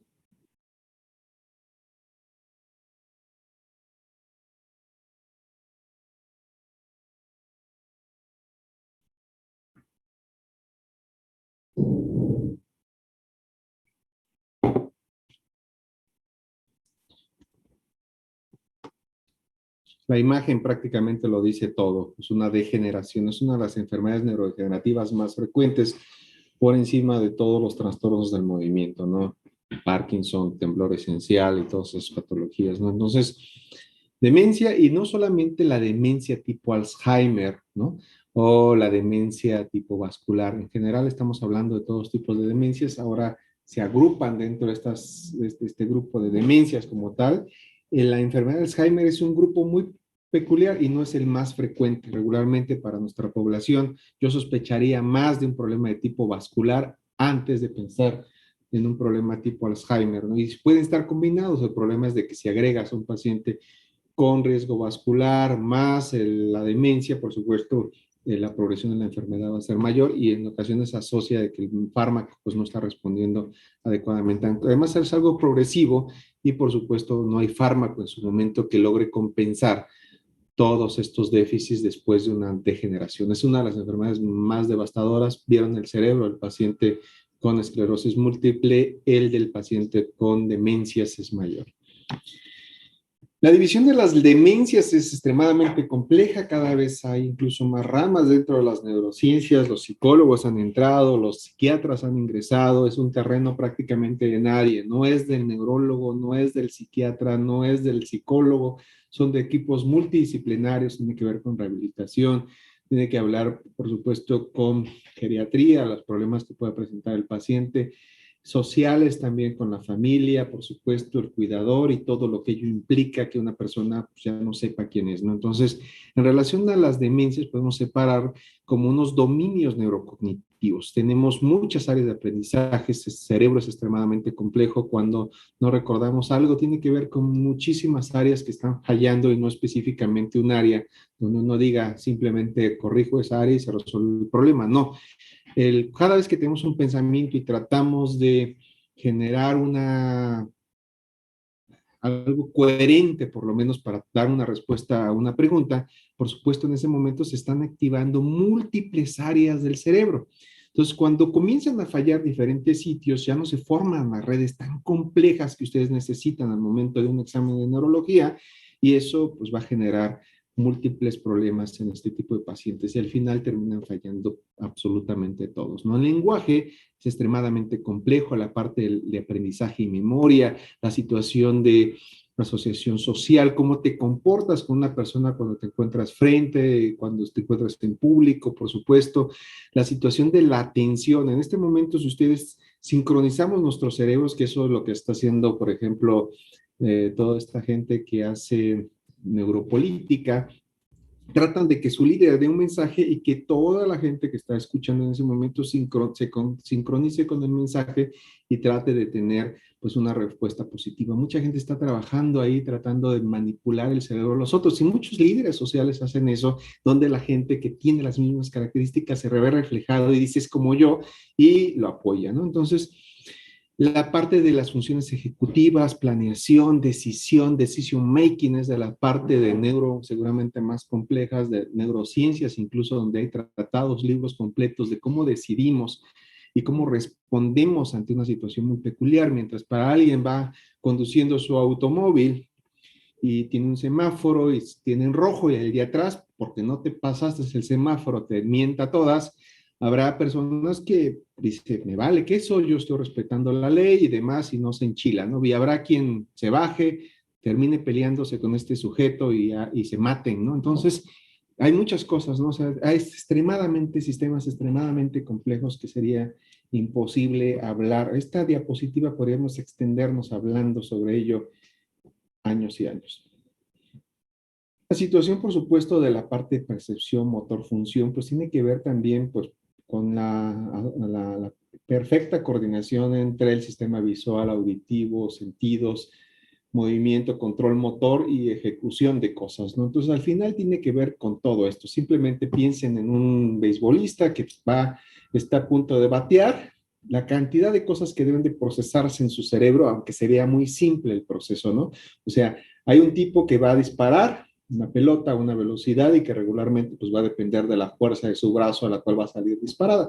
Pero cuando ven estas trayectorias en video y construyen todo el momento ahí, pues le dicen a qué velocidad va la bola, conocen la masa, saben el impacto y demás. Pues el cuate que está enfrente de él está con un bat que es un diámetro y una longitud pues muy característica, que ya tiene el control sobre ello, que tiene que dar un bateo y además superior a la fuerza de la pelota para que prácticamente a través de un impulso salga disparado y pueda hacer un home run. Eso que se ve extremadamente sencillo y que pareciera casi aburrido y que a muchos no les gusta, sucede que pues tiene una complejidad en relación, o sea, agrégale el lenguaje, lo que está sucediendo alrededor, el proceso de aprendizaje y pasa generando que todo eso sea extremadamente complejo, ¿no? Las neurociencias que son en general pues toda la agrupación de todas las ciencias que tienen que ver sobre el sistema nervioso central y periférico, pero el foco principal hacia el cerebro, pues prácticamente la neuro queda como un puntito dentro de múltiples áreas de interés y prácticamente esto ha quedado mucho más complejo, ¿no? Hay una situación en relación con el delirio, eso es algo muy peculiar y que regularmente tiene que ver con fármacos o con sustancias que en su momento pueden alterar la situación de conciencia en el sistema nervioso central. Es un periodo de tiempo corto, intoxicación o medicación, ¿no? Les pasa regularmente cuando llega un examen. Viene que ver con la parte de atención, o sea, tratar de identificar también pues algunos dominios muy específicos. Pero también tiene que ver con todos los demás. Entonces, pareciera extremadamente simple, pero los dominios son complejos, tiene que ver prácticamente con todos y el paciente en su momento puede tener pues alucinaciones, otro tipo de cosas, ¿no? Entonces eso también tendremos que ver cómo se está presentando la situación y separarlo de otras entidades psiquiátricas específicas como pues no solamente delirio, sino también como ataques psicóticos y otro tipo de patologías que pueden llevar a situaciones más como esquizofrenia o demás, ¿no? Se ha exagerado como con estos tipos de conceptos los neuropsicólogos y los psicólogos en específico, pues bueno, han abusado en cantidad con la terminología, es decir, un desorden neurocognitivo leve, moderado y severo. Y dices tú, ¿cuánto es leve, moderado y severo? O sea, las escalas en ocasiones no son tan finas en relación para poder hacer un diagnóstico preciso. Va a depender de ese individuo que era, ¿no? Si era presidente de México, seguramente diremos, o sea, cuánto era mucho, ¿no? Si era astrofísico y tiene que calcular la trayectoria de un cohete que va a llegar a Marte, pues seguramente sus funciones son superiores y cuando comienza a tener una falla en cálculos y demás, tendríamos que ver en dónde se encuentra, ¿no? Pero si es un personaje que tiene que hablar todas las mañanas, Seguramente ahí pues tendríamos que ver en dónde se encuentran los dominios, ¿no? Si es la experiencia confiable, si hay un test específicamente para poder evaluarlo, si hay independencia, si no tiene trastornos mentales, si no tiene otro tipo de cosas y demás, ¿no? Tiene que ver con atención, funciones ejecutivas, y estas a su vez pues tienen que ver con dominios muy específicos. Si esta parte está dañada, el lenguaje por supuesto va a ser incoherente, cortado, ¿no? Problemas sociales, pues va a salir y va a levantar los brazos y va a decir que todo el mundo lo adora y lo respeta, ¿no? Entonces hay muchas cosas ahí que pues quedan dentro de ese dominio de la parte de neuropsicología y psicología en particular, donde va a depender de cada individuo. Tendremos que hacer una recopilación. ¿Qué hacía este individuo previamente? ¿Qué funciones? Y debemos de reconstruir historias de la información que proporciona el paciente, de la información que proporciona los familiares, hacer una reconstrucción tipo peritaje como para saber, ¿lo podría hacer o no lo podría hacer? Dices que ahora ya no puedes, pero lo podía hacer antes, ¿no? Cuando son demencias de grado mayor o demencia en general, pues tiene que ver con una experiencia confiable. Ustedes tampoco tenemos la situación de independencia, trastornos mentales, y tenemos que irnos sobre estos dominios neurocognitivos y lo va a hacer diferente, ¿no? ¿Qué tipo de lenguaje tiene? Todos los escenarios y demás. Prácticamente el médico que atiende demencias debe entender desde cuando llega el sujeto y cómo se comporta con ese ambiente, cómo interactúa con el médico, cómo interactúa con otras personas, cómo interactúa ante una situación hipotética. Entonces es extremadamente complejo. No solamente es generar un mini mental, no es generar un test A, B, C, D y ver si en lugar de tener 90 puntos tiene en 80, ¿no? O sea, no hay una forma medible, tiene uno que verlo específicamente con la interacción del sujeto, con la memoria, con todo lo que implican los diferentes dominios neurocognitivos. ¿Qué tipos son, qué tipos de demencia tenemos? Recuerde que el tema se ha asociado ya como demencias, ya no es una entidad, originalmente era enfermedad de Alzheimer, se ha reducido prácticamente el término de Alzheimer, ya no se asocia como enfermedad de, porque la enfermedad de es como una situación sindromática que abarca diferentes patologías que en conjunto tienen que ver con una situación de Alzheimer, y hay un componente de tipo genético que se sigue investigando y que cada vez es más complejo. Demencia frontotemporal, problemas de tipo vascular o demencia que tenga que ver específicamente con áreas muy específicas de la corteza, ¿no? Entonces, eso también tendremos que ver en su momento cómo vamos a clasificar las demencias en general. Por los colores, pareciera que enfermedad de Alzheimer es la más frecuente, pareciera que las otras pues tienen un componente un tanto diverso, se reparten ahí entre el 30%, 10%, pero la verdad es que esto es un complejo, esto no es tan simple como una pastel acá, sino puede haber el componente Alzheimer más vascular, Alzheimer más frontotemporal, Alzheimer más la variante que ustedes quieran, y específicamente esta de demencia por cuerpos de Levy, pues cada vez ha tenido un mayor impacto. Resulta que para Alzheimer, en su momento se identificó la alfa-sinucleína y se utilizó como marcador, que los cuerpos de Levy tenían que ver, o de Lewy, tenían que ver con la degeneración de las neuronas dopaminérgicas. Sin embargo, no es específico en la enfermedad de Parkinson, las neuronas que degeneran forman estos cuerpos, pero también otras neuronas en diferentes estructuras de la corteza tienen esta degeneración, y eso se conoce en general como la demencia por cuerpos de Levy. Y lo va a tener a diferentes niveles dentro de la corteza cerebral. Entonces, la presentación clínica va a ser dependiendo qué área de la corteza cerebral se encuentra más afectada, y se conoce así como DCL o demencia por cuerpos de Levy, o en inglés dementia with Levy bodies, ¿no? Enfermedad de Alzheimer en general, de estos 20 personajes que son extremadamente famosos y conocidísimos, y seguramente ya los vieron en Netflix y en todos los programas de televisión que ustedes ven, dígame cuántos reconocen. Si me reconocen a los 20, no tienen demencia. Si fallan con uno, tienen demencia leve. Si fallan más de 5, tienen demencia severa. ¿Cuántos reconocen?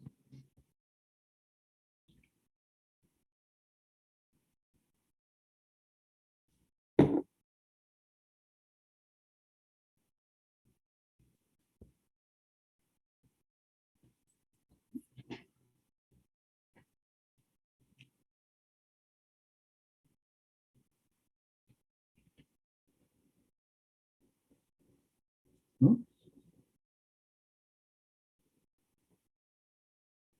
Cuando ya pasaron No, más sí estoy de grave, 30 profe. segundos, entonces está terrible. No es tan simple, y no es tan simple en su momento determinar, como lo dije, a través de las pruebas y demás, qué grado de demencia puede tener una persona.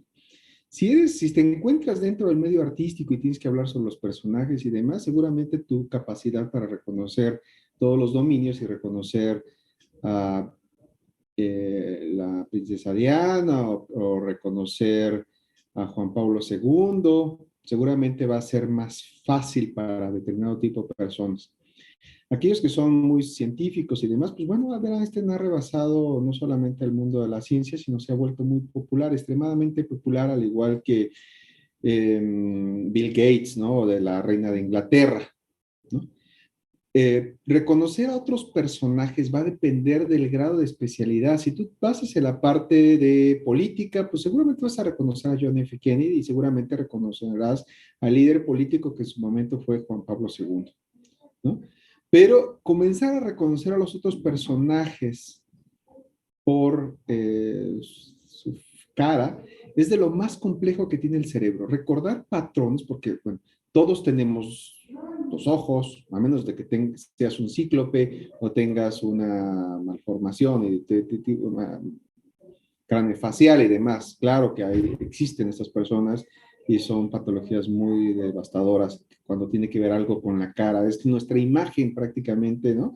Tenemos cicatrices, heridas, nos partimos la madre en alguna ocasión, pero tenemos patrones muy específicos y algo que hace el cerebro es inmediatamente escanear, y no escanea toda la cara, escanea parte simplemente, datos muy precisos. Si viéramos los movimientos sacádicos que están haciendo nuestros ojos cuando vemos por primera vez una persona y reconstruimos su imagen, porque el cerebro no es de que esté viendo una fotografía o un video en tiempo real, tiene que reconstruir y en cuestión de nanosegundos, en fracciones rapidísimas, te genera la reconstrucción a partir de elementos que ya se encuentran en nuestro cerebro para reconocer la cara. Por eso es tan importante desde los niños el seguimiento de objetos y demás. En este momento están reconstruyendo. O sea, por eso no tenemos memoria, porque sería como una imagen estas de Matrix, donde se te corta la imagen, ¿no? Y ves fantasmas, ves cosas raras ahí, porque estás integrando, tu cerebro está jalando información. Pero una vez de que ya jala la información, hay patrones y cuando vemos,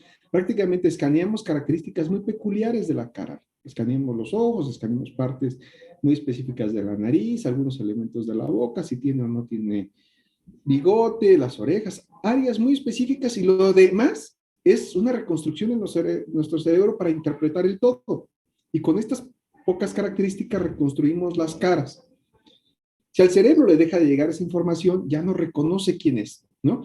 El paciente que llega con una demencia, pues va a reconocer a su esposo cuando el esposo tenía 15, bueno, se conocieron a los 15, 20 años, cuando el tipo era un galán, ¿no? Pero ahora que tiene 65 años, le dice, ¿y este viejo quién fregados es?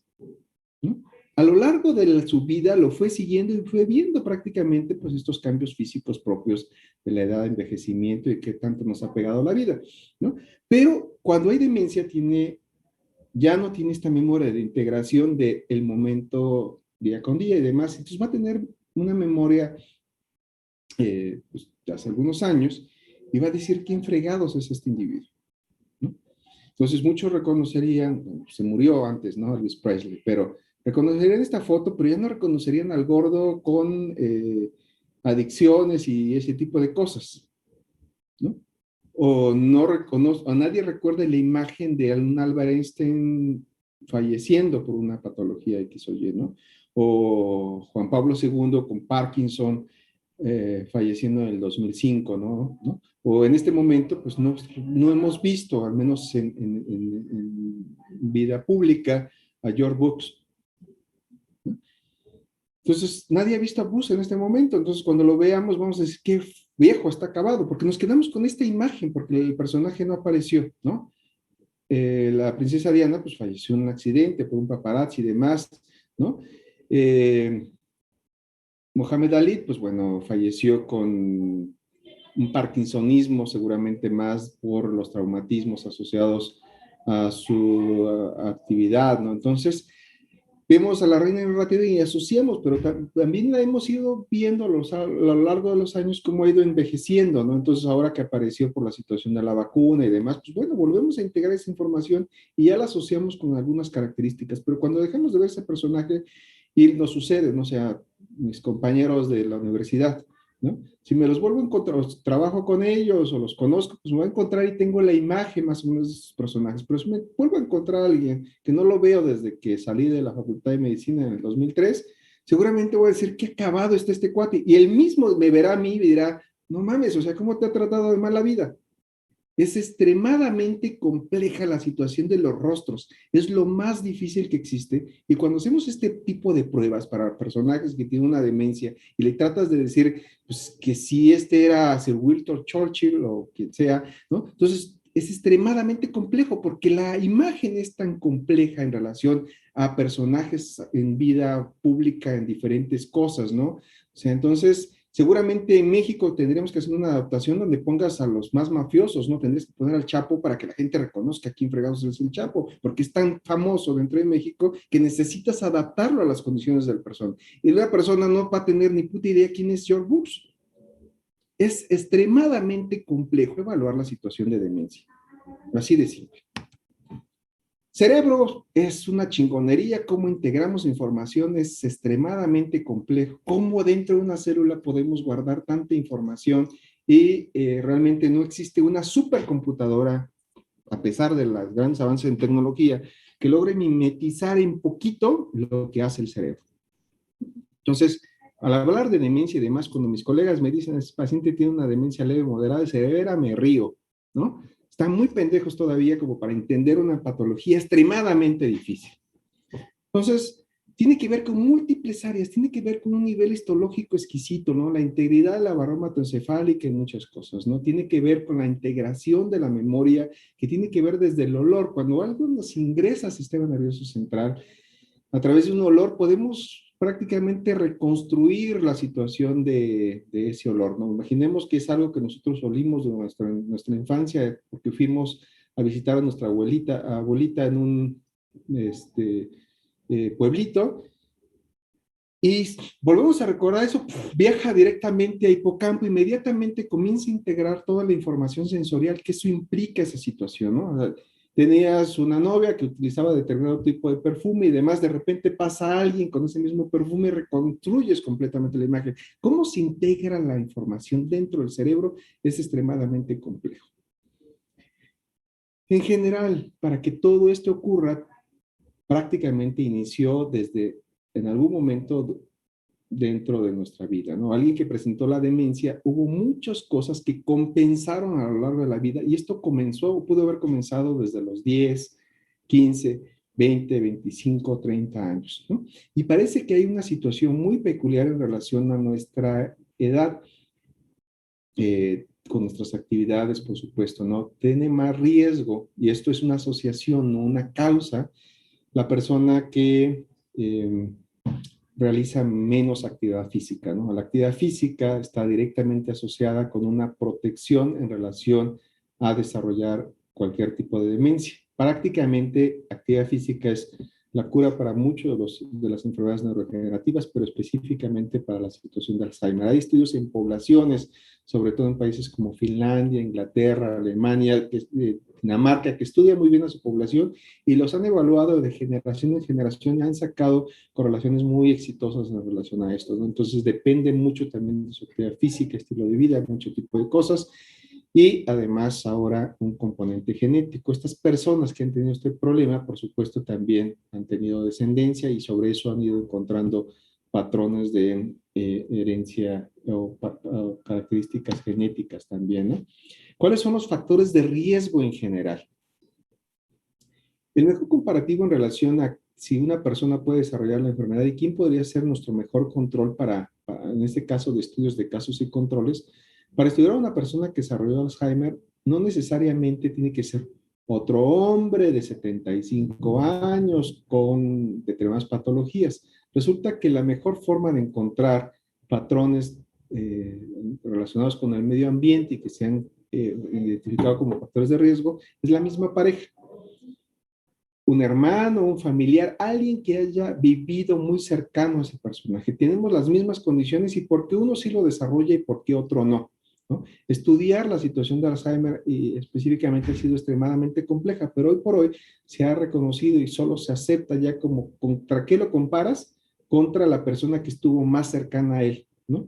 En estas relaciones donde alguien se casó a los 25 años y tienen 80 años y uno de ellos desarrolla enfermedad de Alzheimer, habrá que estudiar qué fue diferente en este personaje y no en la pareja o viceversa, de por qué uno desarrolló la enfermedad y otro no. Esto es la situación mejor estudiada para la situación de casos y controles, ¿no? Si yo comparo a un paciente que tiene enfermedad y lo comparo con otro individuo que tiene condiciones medioambientales, culturales y demás completamente diferentes, yo no puedo asociar de que porque uno escuchó reggaetón y el otro escuchó clásica, el que escuchó clásica tiene menos riesgo de desarrollar la demencia. No, tienes que tener el mismo ambiente, ¿no? Y meterse a escuchar música clásica no solamente es escuchar ruido y decir, ah, qué chido suena esto, es entender, es todo el lenguaje, la información que está entrando en el cerebro y que va a requerir en su momento procesar todas esas condiciones extremadamente complejas, como se ve en esta imagen, para poder llegar al concepto de que no solamente identificas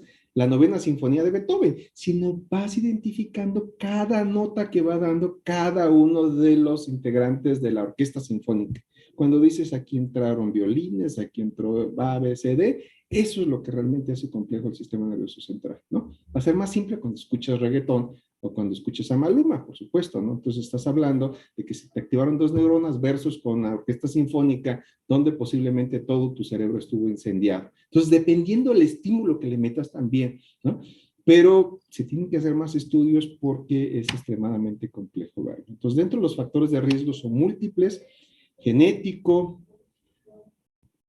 por supuesto la parte de educación, hábitos alimenticios, cigarro, uso de tabaco, factores cardiovasculares, metabólicos, y la parte vascular es muy importante y en México es muy alta, ¿no? La demencia de tipo vascular, que les pasé un artículo, es extremadamente alta y es el mayor riesgo que existe en México. La fisiopatología tiene que ver con la acumulación de una proteína que es beta-amiloide, pero también tiene que ver con la precursora del beta-amiloide, ¿no? En esta imagen de estructura, pues tiene que ver a diferentes niveles. Ya vimos uno donde tiene la culpa el oligodendrocito. En este caso es inherente a la neurona. Tiene que ver toda la situación con la neurodegeneración de la neurona. Todos los otros elementos están, podemos decir, conservados, pero esto específicamente es la acumulación de una proteína que es beta-amiloide dentro de la neurona. Y la proteína beta-amiloide la producimos de forma natural. Cuando se identificó el problema asociado, y esto con los estudios del doctor Alzheimer y sus primeros reportes con su paciente y todo esto, se identificó la beta-amiloide y inmediatamente todo el mundo dijo, esos son los malos. Pero no, si en condiciones normales tenemos el funcionamiento de las neuronas, su actividad metabólica y demás, de forma natural estamos produciendo. La neurona necesita beta-amiloide para muchas de sus funciones y las funciones son extremadamente complejas y tiene que ver con muchas cosas. Tiene que ver con un incremento en la producción de beta-amiloide que está regulado a nivel cromosomal a diferentes niveles, cromosoma 1, cromosoma 14, cromosoma 21, y está identificado perfectamente cada uno de los genes que incrementan la producción.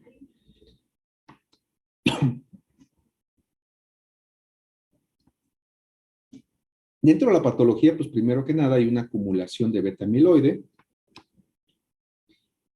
Estos es como si fueran escombros, o sea, no es una cadena completa. Beta-amiloide es así, pero también tiene su proteína precursora de beta-amiloide, ¿no? Entonces, esto se va acumulando. Esto quiere decir que se está produciendo, pero no se está haciendo todo este complejo, ¿no? Entonces, se acumula esta parte de la proteína como el sustrato de.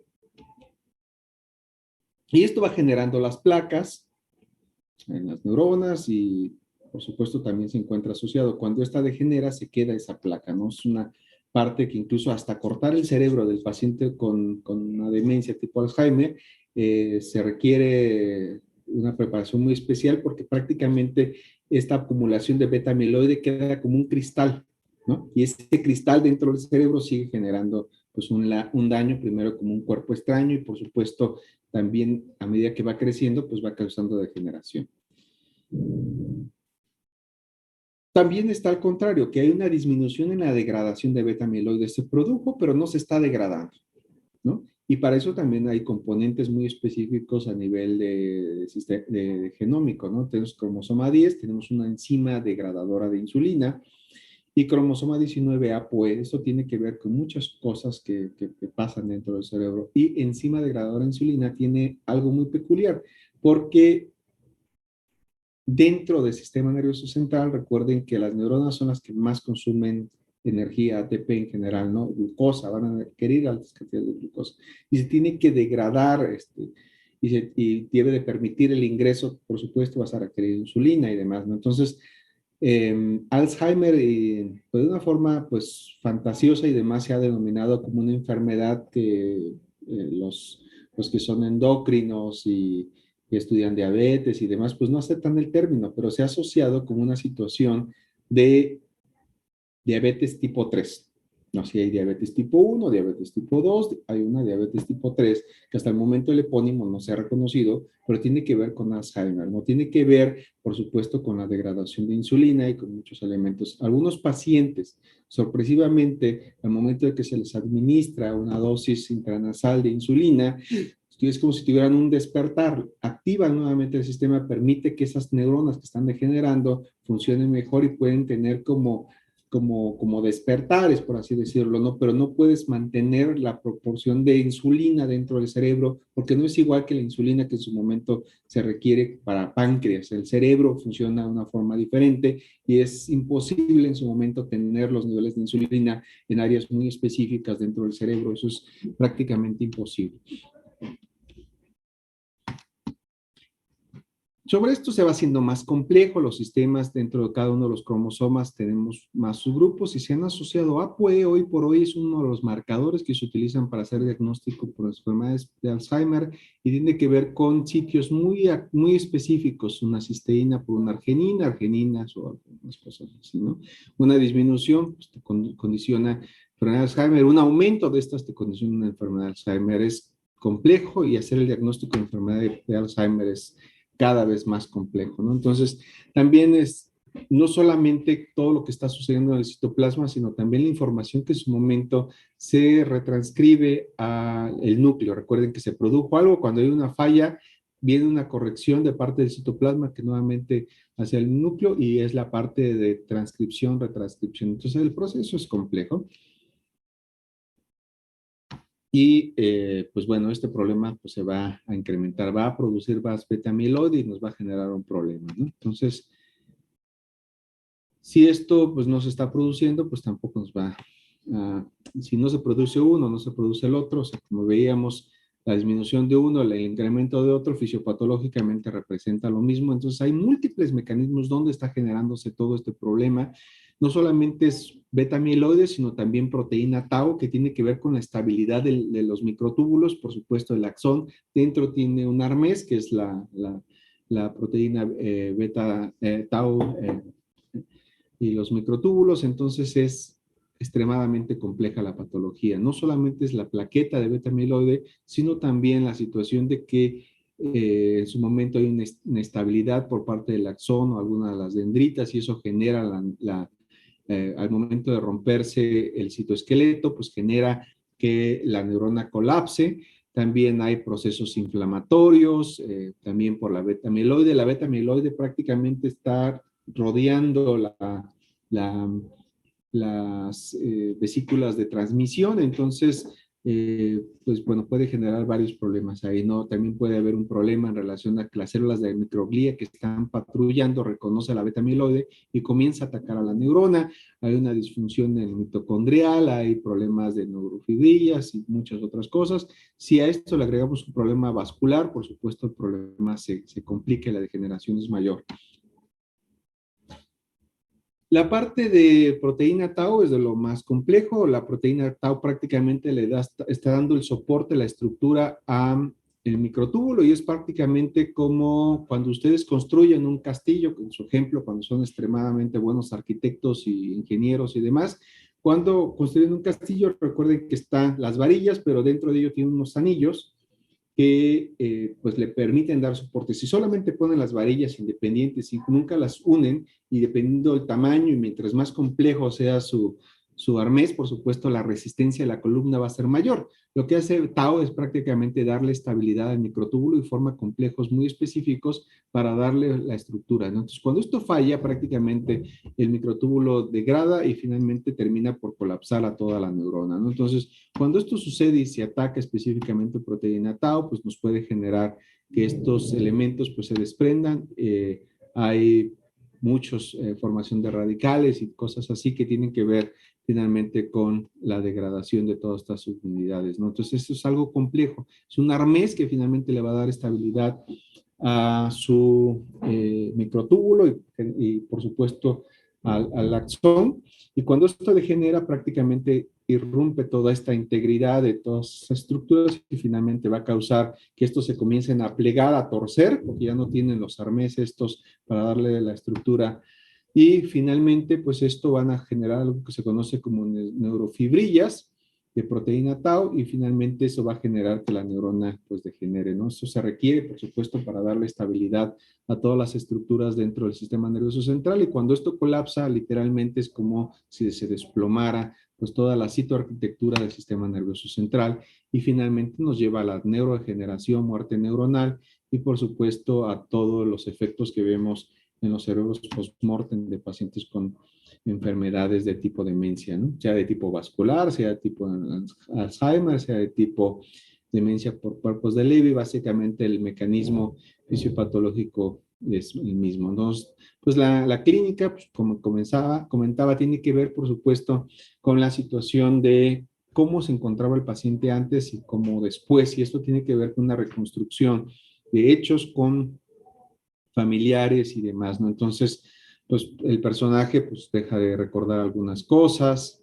¿no? O sea, pues, salir a la calle, por supuesto, en ocasiones pues, ni siquiera va a lograr identificarse, la situación de estar postrado dentro de una cama, prácticamente todos ellos al final, también hay un problema en la neurotransmisión para dopamina, porque las áreas van degradando, por supuesto, degeneran ganglios basales, corteza y básicamente todos los pacientes con Alzheimer en etapas avanzadas van a desarrollar un parkinsonismo.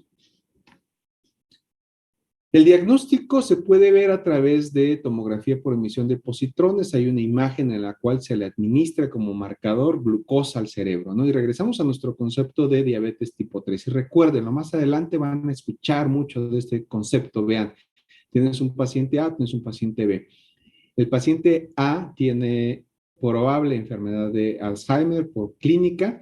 Paciente B es un sujeto normal, misma edad, mismas condiciones. Pero recuerden que no es nuestro mejor modelo. Pero esto es un cerebro que está funcionando bien, se le da una tarea, se le administra una glucosa marcada y la actividad del cerebro por áreas de actividad de glucosa, consumo de glucosa, pues prácticamente está en todo el cerebro. Dependiendo de la tarea, pues está más activo el lóbulo frontal, occipital, sobre todo si se le pusieron imágenes y cosas así, pero vean la actividad del paciente con Alzheimer, prácticamente no hay este encendido. Y no hay una forma de evaluar la muerte neuronal, no podemos cuantificar el número de células, lo que estamos viendo es la actividad de cuando activas cuando una neurona está activa para una tarea, es decir, si yo en este momento, como están ustedes muy atentos y hábitos de conocimiento, les hago esta tomografía por emisión de positrones por todas las cosas que estoy diciendo en este momento, yo esperaría que su cerebro estuviera encendido así.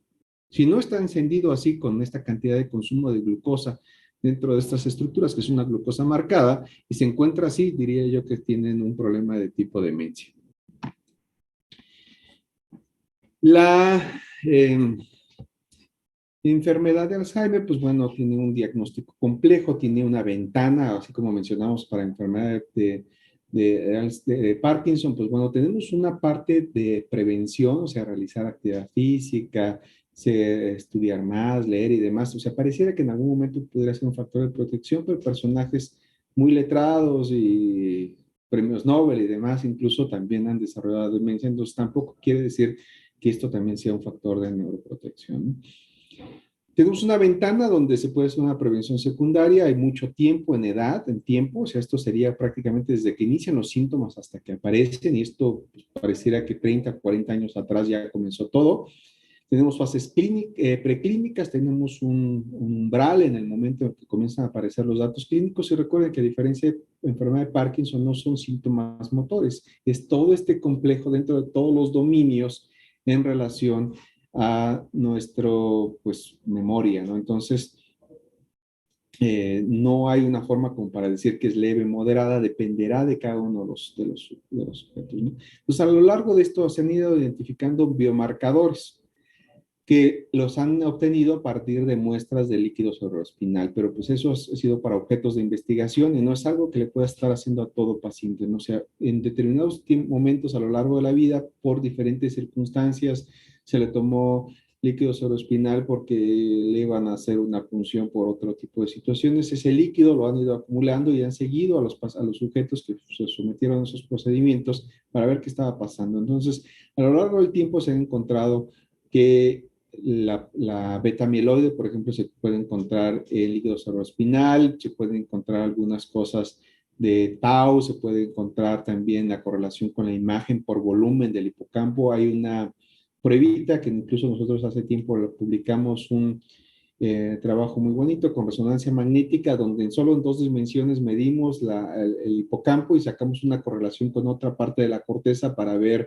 pues prácticamente como una fórmula muy sencilla para que en su momento pudiéramos ver el volumen. Se ha aceptado y se utiliza prácticamente para medir el volumen de degeneración del hipocampo. Se puede encontrar la parte de glucosa y metabolismo, pero todo esto es muy en específico. Son cosas que en su momento te puede sugerir, pero no te da un diagnóstico completo, ¿no? El tratamiento va a ser extremadamente complejo, difícil, dependiendo de las actividades de las personas. Por supuesto, no van a poder tomar transporte público, muchas veces van a necesitar pues algo que les permite identificar, deben de ser apoyadas para comer, no van a realizar las actividades. Esto parece prácticamente mi cocina porque no he entrado a lavar los platos en las últimas 2 semanas y cosas así, ¿no? Entonces, van pasando muchas cosas donde por supuesto van a depender de otras personas para el apoyo, no pueden ir a comprar lo que necesitan, van a llenar su carrito y le van a poner solamente cornflakes y leche, ¿no? Así como cuando viven solos es lo único que compran, ¿no? Van pasando muchas cosas porque, por supuesto, dejan de ser funcionales en relación, recuerden, si algo somos es esa parte de memoria, ¿no? A partir de que dejamos de saber quiénes somos, prácticamente pues, tenemos muchos problemas, ¿no? Cuerpos de Levy, la clínica también va variando, hay alucinaciones, hay despertares también durante la noche, se levantan, quieren caminar, tienes disrupción del ritmo circadianos y cosas así, ¿no? También, recuerden, en etapas muy avanzadas pueden desarrollar temblor y parkinsonismo parecido a los datos que se presentan en la enfermedad de Parkinson. Hay una alta sensibilidad a antipsicóticos, pueden presentarse caídas, inestabilidad, disfunción autonómica, hipersomnia, hiposmia, alucinaciones, características psiquiátricas aparecen. Es una enfermedad extremadamente compleja también. Sobre la patología, pues, se han tratado de desarrollar fármacos que en su momento eviten todo este tipo de problemas, pero ninguno de los fármacos que han funcionado muy bien en modelos animales han llegado eh, para la parte clínica, ¿no? Entonces, pues, se han propuesto muchas cosas, tanto por ir por interleucinas y cosas así, pero pues esto ya son mutaciones muy puntuales que necesitaríamos terapia génica y el problema es que es una enfermedad compleja que en ocasiones pues se requiere hacer cambios a diferentes niveles. Histopatológicamente pues es un cerebro en condiciones pues, aparentemente normales, ¿no? O sea, tienes células y tienes estos aglomerados de beta-amiloide, pero pues dónde se van a encontrar estos cuerpos de Levy, pues va a depender de la zona anatómica y por supuesto en ese momento va a ser una correlación con la parte clínica, ¿no? La demencia con cuerpos de Levy, pues algunas de ellas áreas se encuentran preservadas, hay atrofias en el lóbulo temporal, medial, hipocampo son las principales áreas que se han investigado. En Alzheimer siempre hay atrofia, en demencia por cuerpos de Levy, algunas de ellas pues se encuentra atrofia, mientras acá se encuentra preservado. Hacer un diagnóstico diferencial entre uno y otro pues es difícil. Se requieren estudios histopatológicos, por supuesto, para confirmar cuál es el tipo de demencia, si es demencia por cuerpos de Levy o es Alzheimer, no solamente por lesiones en sitios anatómicos. resonancia magnética ha ayudado en algún momento a diferenciar algunos patrones, pero realmente la clínica pues es muy parecida, ¿no? Aquí el diagnóstico por resonancia magnética, ya para terminar,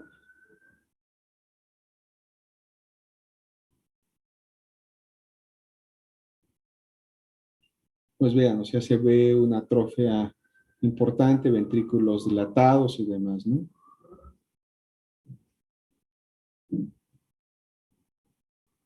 Y a medida que progresa la enfermedad, por supuesto, la atrofia es mayor.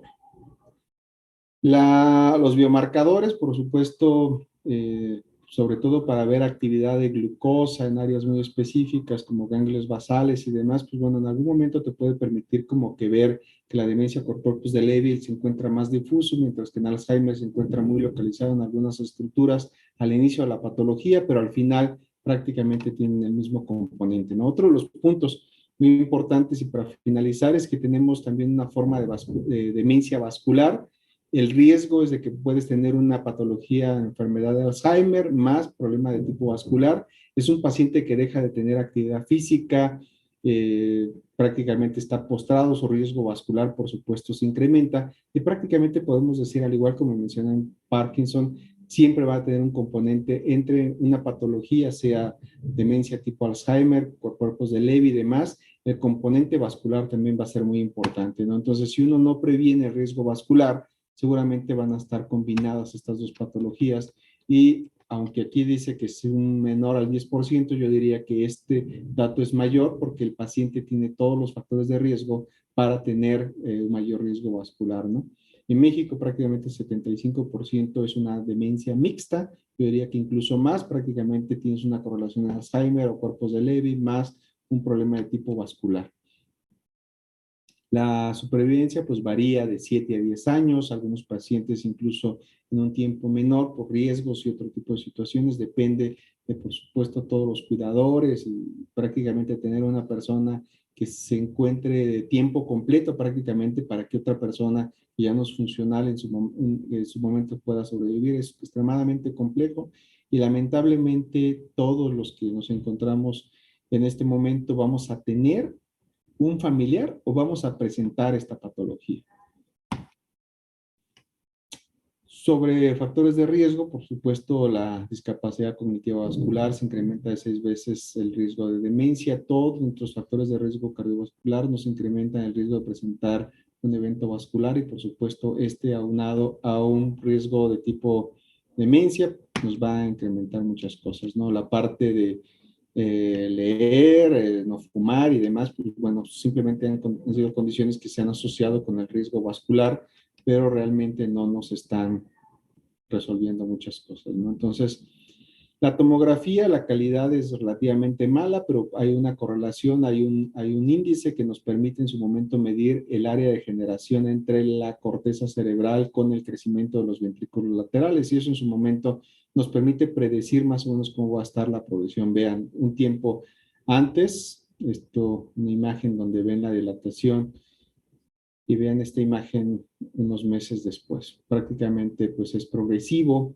y la degeneración pues continúa y los cerebros que vamos a ver de estos pacientes pues vean, o sea, vamos a encontrar lesiones a diferentes niveles, lesiones acompañadas de tipo vascular, lesiones muy puntuales en algunos casos menores a 3 milímetros, pero pues bueno, esto se va a incrementar. También tiene que ver con los niveles de oxígeno en el cerebro, vasodilatación, todo lo que tiene que ver con vascular. Por supuesto, la actividad física va a permitir una adecuada oxigenación del cerebro y eso en su momento es el mejor factor de neuroprotección para desarrollar este tipo de enfermedades, ¿no?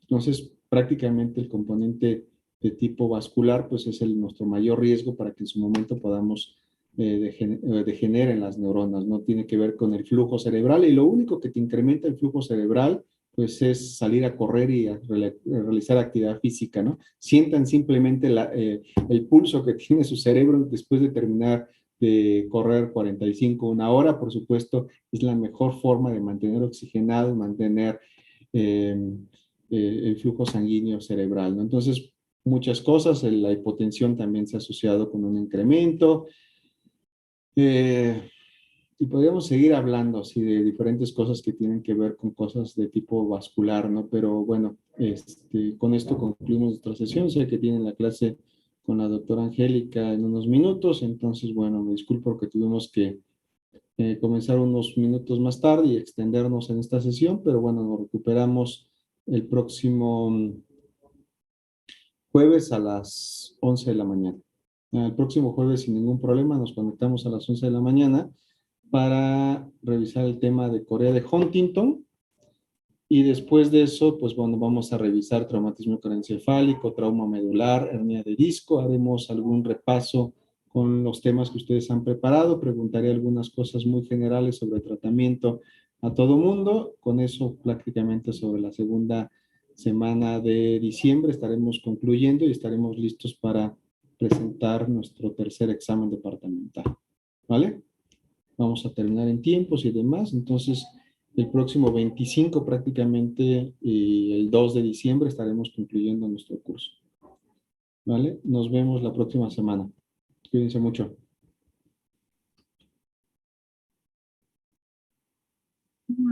Gracias, doctora. Hasta luego. Bye. Gracias, Doc.